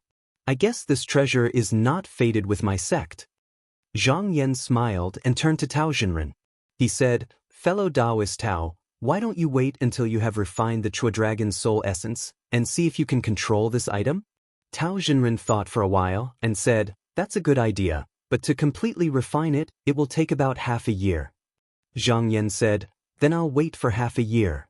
He would absolutely not leave rashly before he figured out the true nature of this treasure. However, both of them were enlightened masters of the heavenly abode, and they had a lot of tricks up their sleeves.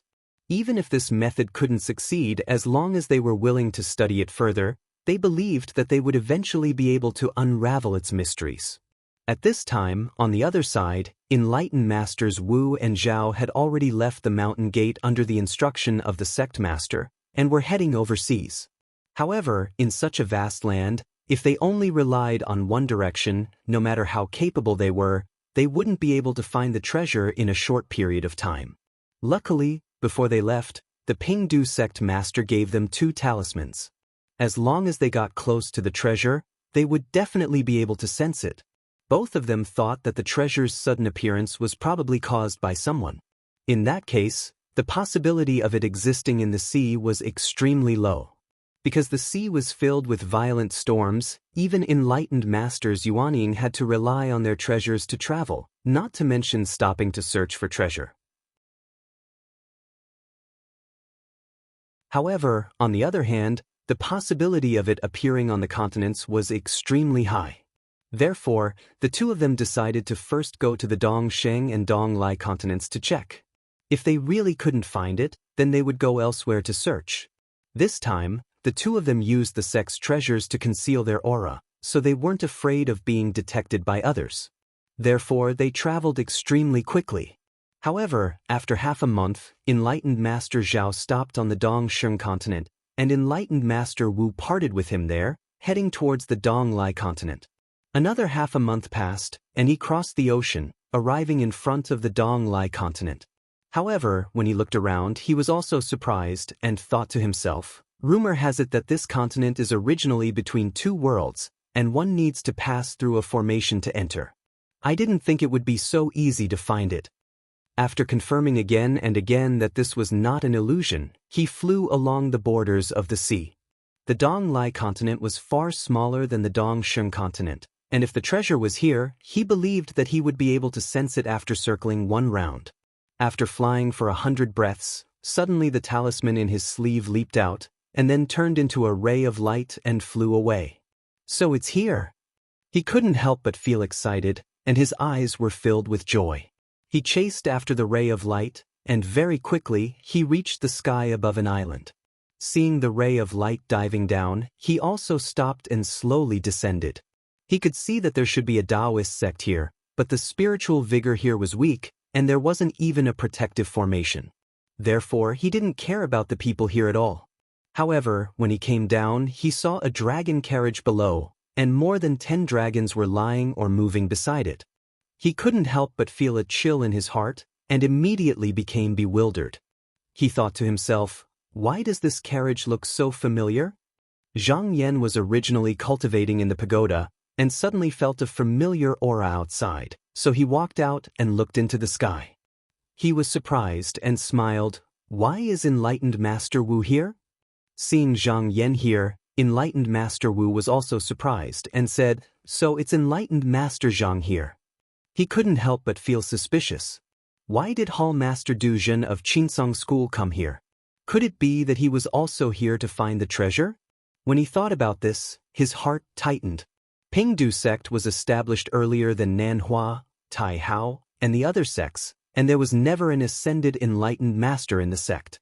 It was considered weak, and it was only after they were connected by marriage with Qinsong School that they truly gained a foothold. Zhang Yan was Hall Master Duzhen of Qinsong School at that time, and in terms of power in the sect, he was only below the sect master. If he was really here for the treasure, what should he do? However, on the surface, he didn't show anything strange. He bowed and probed, "Enlightened Master Zhang, may I ask, why are you here?" Zhang Yan smiled and said, "I am here to help Clear Feather Sect Master Tao to refine a treasure." Enlightened Master Wu's heart tightened, and he asked, "What treasure is it?" Zhang Yan didn't hide it from him and said, "Fellow Taoist, you should have heard of it. It's the source diagram and walking beast diagram." He paused and then asked, "Enlightened Master Wu, why did you come all the way here?" Enlightened Master Wu thought about it. The two sects were allies, and since Zhang Yan was so honest, he might as well say it out loud to avoid any misunderstandings. He said seriously, "I won't hide it from you, Enlightened Master. This time, I am here on orders from the sect master to find a treasure that is crucial to Pingdu sect." He roughly explained the whole story, and other than some details that involved Pingdu sect's secrets, he explained the general situation clearly. After listening, Zhang Yan smiled and said, "Fellow Taoist Wu, you came at the right time. Perhaps you are that fated person."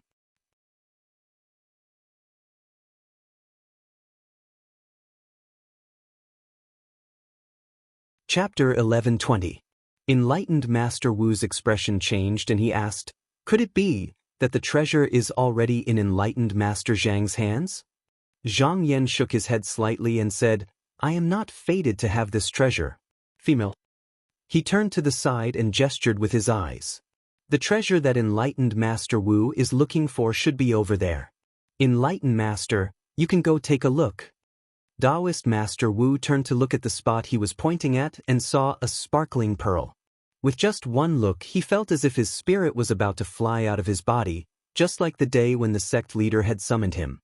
He was shocked, but also overjoyed. If there were no accidents, this pearl would be the treasure that the Pingdu sect had been longing to find. Because he was in a hurry to get it, he excused himself and quickly walked over. After observing for a while, he raised his hand and wanted to use his mana to move it. He gently raised his hand, wanting to use his magic power to move it. However, when he tried, it was like a gentle breeze shaking a mountain. There was no movement at all. He was startled and thought for a while. He took out an array artifact from his sleeve and set up a restriction around it. After making sure there were no loopholes, he sat down cross-legged. After a while, golden light and silver splendor shone brightly. A Dharma spirit that was like smoke and clouds walked out of his physical body. He was suppressing his aura, but once his Dharma appeared, it was difficult to conceal it. Fortunately, he had set up an array artifact just now, but the spiritual vigor of the earth meridians under his feet was lacking. Under the roaring spirit tide, the entire island was shaking. It looked like he was sitting on the crater of a volcano that was about to erupt. At this moment, Tao Zhenren was refining the soul essence of the Hui dragon in the green phoenix. There were restrictions around him. If there was an external attack, he would be able to sense it immediately. However, this kind of leakage of qi was not enough to alarm him. Therefore, he was still immersed in the movement of mana. However, most of the cultivators on the island had low levels of cultivation. How could they withstand such a surge of energy? All of them sat down and barely managed to circulate their energy to resist. The white-robed scholar did not expect another enlightened Master Dong Tian to come here. He felt that if this were to continue, this island would definitely collapse, but he was powerless to do anything. He could only fly out of the abode and rush to the pagoda. He begged, "Zhang Shangzhen, I've managed this place of cultivation for hundreds of years, and there are hundreds of disciples under me. If it's ruined, I don't know where I can go. I beg Shangzhen to have mercy on me, and ask Shangzhen to restrain his mana." Zhang Yan glanced into the distance. Adept Wu still had some sense of propriety. Although the commotion was big, but in reality, it couldn't shake this island. However, if he continued like this, it was very likely that his aura would leak out and attract the attention of some of the Donghua continent's grotto heavens who had cultivated their nascent embryo. Although they might not know who was here, it was not appropriate to attract their attention. Therefore, he raised his hand and a gust of qi flew out. In the blink of an eye, it covered the entire island and protected it. The white-robed scholar saw that there were no more waves. He finally calmed down and bowed deeply, saying, "Thank you, Shangzhen, for helping." Zhang Yan nodded slightly. He looked at Adept Wu and saw that the Dharma spirit had already walked to the front of the pearl. At that moment, the pearl seemed to be pulled by something. It shook for a moment, then suddenly flew up and entered the spiritual elder's forehead, turning into a beam of light and returning to his body. Adept Wu's body trembled. His expression changed, as if he had seen something. Then he frowned as if he was thinking about something. He stood motionless for a few hours before coming back to his senses. He slowly stood up and walked toward the pagoda. At that moment, Zhang Yan realized that the other party's aura had actually grown a lot stronger than before. This situation was extremely likely to break through another barrier. It seemed that this treasure was indeed related to the Pingdu sect. He smiled and said, "Adept Wu's mana has improved greatly. Congratulations." Adept Wu bowed and said, "Thank you, Adept Wu. This is just a small gain. It's nothing." He paused and said, "Adept Zhang, this treasure is of great use to the Pingdu sect. Can you allow me to bring it back?" After all, the pearl was found by Zhang Yan first. Even if it was deeply related to him, it would be too inappropriate if he took it back without giving an explanation. Zhang Yan didn't answer him directly. He only asked, "Fellow Taoist, do you know the inside story of this treasure?" Adept Wu said, "This." After taking the pearl into his body, he did learn some secrets, but some of them were related to the hidden appearance pagoda. The foundation of the Pingdu sect was based on this pagoda. As long as this treasure was not destroyed, there would always be a way out. It was especially important to the sect. Even if it was an ally, it couldn't be revealed. Zhang Yan seemed to see that he was in a difficult position. He smiled and said, "This treasure was originally obtained from a heavenly demon. It has the ability to transform its spirit into a doppelganger. I asked this to prevent it from hiding something in the pearl." When Adept Wu heard this, he couldn't help but feel relieved. He said, "You don't have to worry, Adept Zhang. This pearl doesn't have any evil and filthy qi. As for its function, it can be placed into the consciousness of a living being. Even if the body dies, as long as there is enough spiritual opportunity, it can be reborn." Zhang Yan thought for a while and said, "The art of memory? If a Taoist cultivator had a disciple who had passed away and had the cultivation of an elephant, then when he reincarnated, he would be able to execute a technique to pour all sorts of memories of the past into his sea of consciousness. In this way, on the surface, there would be no difference from his previous life. However, this was not to awaken the previous life's memory. It was to forcefully change the consciousness. There were many flaws in this technique. It was equivalent to tearing a crack in the originally seamless consciousness. It was fine during normal times, but if one fought with the disciples of the devil's doctrine, it would be easy for them to take advantage of it. Moreover, such a disciple's temperament was not stable. It was impossible for them to achieve much in the future. Therefore, most people wouldn't use it. Adept Wu said in a low voice, "There are some similarities, but they are not the same. Furthermore, with the pearl, it looks like the consciousness is not damaged. However, the one that comes back may not be the original person." Zhang Yan thought about it and nodded to show that he understood. From Adept Wu's words, he knew that this pearl was like a copy of the consciousness and memory of the user. Every time it came back to life, it would be the same as the original. However, to outsiders, there was not much difference. He thought to himself, "I was wondering how the Hui Long could maintain an immortal spirit and eternal consciousness after thousands of incarnations. I thought it was an innate ability, but it was because of this treasure." He understood that there must be a secret in this pearl. However, as long as he knew that it was not the Hui Long's doing, there was no need to investigate further. He said, "This treasure has nothing to do with the demons. Adept Wu, please take it back." Adept Wu revealed a happy expression and said solemnly, "Thank you, Adept Zhang. My sect will remember this favor." After saying that, he bowed and did not even put away the array artifact. He flew up into the sky and disappeared into the clouds in the blink of an eye. Seeing him leave, Zhang Yan also returned to the pagoda to cultivate. Half a year passed in the blink of an eye. In the Cyan Phoenix carriage, spiritual master Tao touched the beast walking diagram, and a snow-white centipede dragon flew out. However, it was extremely small and looked like it was only the length of a hairband. He stretched out a finger, and the centipede dragon swam around the tip of his finger, looking extremely intimate. He gently tapped its body and the Huilong's soul essence suddenly flew away. He walked out of the carriage. He looked up and saw that the Huilong's soul essence had already become 10,000 feet long. It swam around in the air and continuously absorbed the spiritual opportunity in the surroundings. Zhang Yan also sensed the changes here. His body swayed and he was already standing outside the pagoda. He looked into the sky and smiled. Controlling the heavenly demon's soul essence. I have to congratulate Tao Jinren for adding another trick. Tao Jinren bowed and said, "Thanks to your help." He said, "Thanks to Jinren's help, in the future, the dark azure sex matters will be my matters." Zhang Yan did not stand on ceremony and said, "In the future, there are indeed many matters that require your help, adept. On the way back, I can tell you clearly." Tao Jinren agreed. With a call, the Huilong was lured down from the sky and stored in the beast diagram.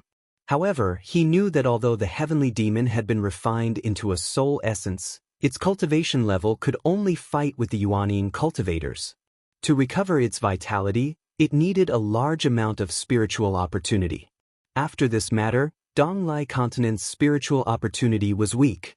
It was not a good place for cultivation, so the two did not want to stay any longer. Before leaving, Zhang Yan summoned the white-robed scholar and said, "The demons of this continent have been destroyed. You are now free. What are your plans after coming down?" The cultivators of the island continent outside of Donglai continent were originally a means of balance that he left behind.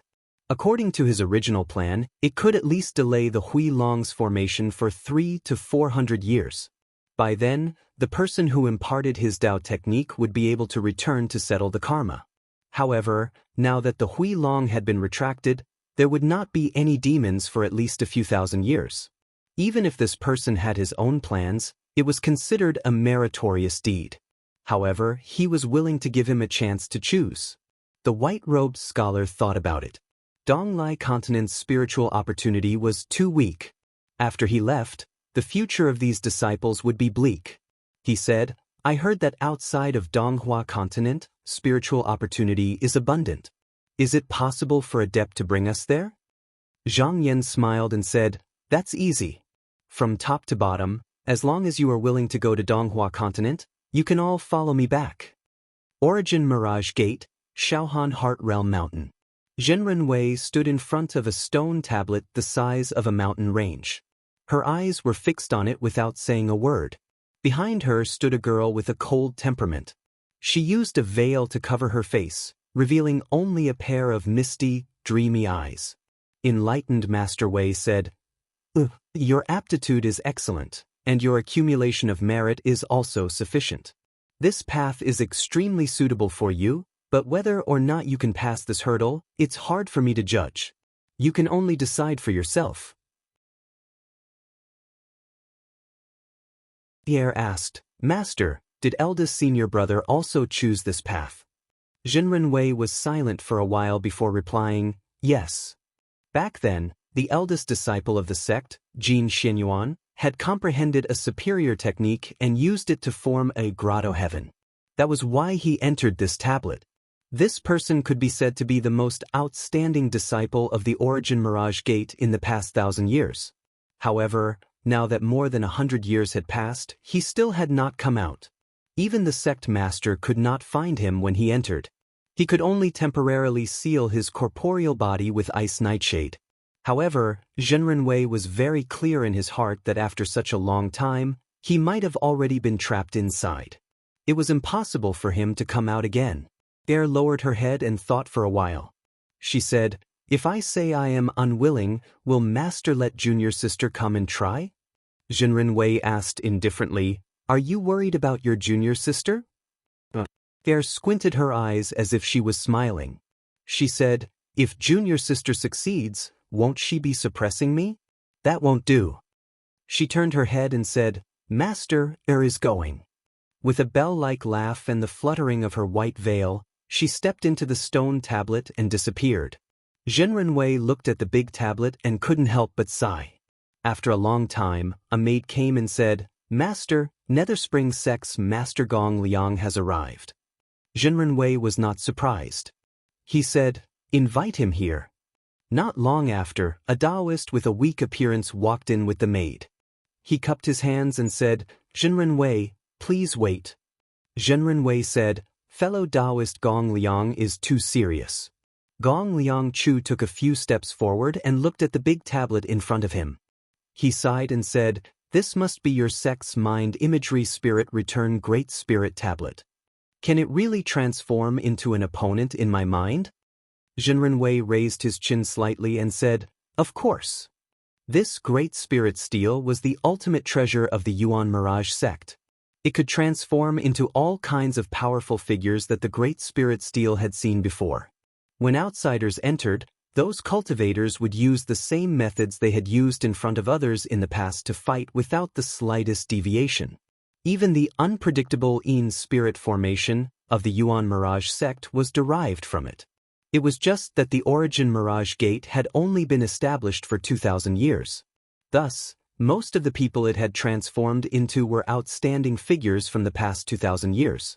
Gong Liangchu said, "If I want to fight against Qinsong School's Yen Chongxing, would that be possible?" Zhenrenwei said indifferently, "After Yen Chongxing formed his own grotto heaven, he fought many times and never hit anything. Naturally, the Great Spirit Tablet also reflected him. However, let me give you a piece of advice. If fellow Taoist only wants to train your techniques in fights of magical powers, you don't have to choose opponents that are too powerful." Gong Liangchu said with a smile, "Zhenrenwei is right. The pill jade in my hand didn't come for nothing, so I must treasure this opportunity." There was a price to pay to enter the Great Spirit Tablet. He had to pay quite a lot of pill jade, but it was much better than exhausting his own magic power. Thus, it was still worth it. He thought for a moment and said, "Southern Flower Sect's Du Kuang Yugong can be my opponent." He laughed loudly and walked into the tablet. Zhenrenwei sat cross-legged and waited outside. A day later, Gong Liangchu walked out and said with a smile, "Du Kuang Yugong's cultivation is profound, but his methods are slightly lacking. He's a little too weak to be my whetstone." Zhenrenwei knew that he had won and thought to himself, "This Gong Liangchu has some skills, but I've underestimated him." Not long ago, another elder from Netherworld Spring Sect returned, and 3 disciples tried to break through to the next realm, but none of them succeeded. On the contrary, this Gong Liangchu, who usually wasn't very outstanding, finally crossed the threshold. However, his cultivation was still shallow after all, so he didn't expect to be able to defeat Du Kuang Yugong this time. Even though it was only an illusion and couldn't show his full strength, he didn't hold back at all and didn't even care about life and death. Being able to win was already not bad. She said, "Does fellow Taoist still want to try?" Gong Liangchu nodded and said, "Of course. I heard that Du Kuang Yugong was defeated by Zhang Yan, so I want to try this person's techniques." When Zhenrenwei heard this, his red lips opened slightly, but he wanted to say something but stopped himself. Gong Liangchu said with a smile, "Don't worry, Zhenrenwei. You won't be left out of the pill jade." When he finished, he drilled into the tablet again. Zhenrenwei was silent. In less than 10 breaths, there was a rumble, and the spirit tablet shook. With a flash of brilliance, Gong Liangchu retreated from inside. You're tuning in to the Passion Pages YouTube channel. We're so grateful for your support, and don't forget to subscribe to join us on this incredible journey through captivating stories. Your generosity through donations truly makes a world of difference, as it's the primary source of revenue that allows me to expand and enhance this channel for you. Thank you from the bottom of my heart for being a part of this adventure.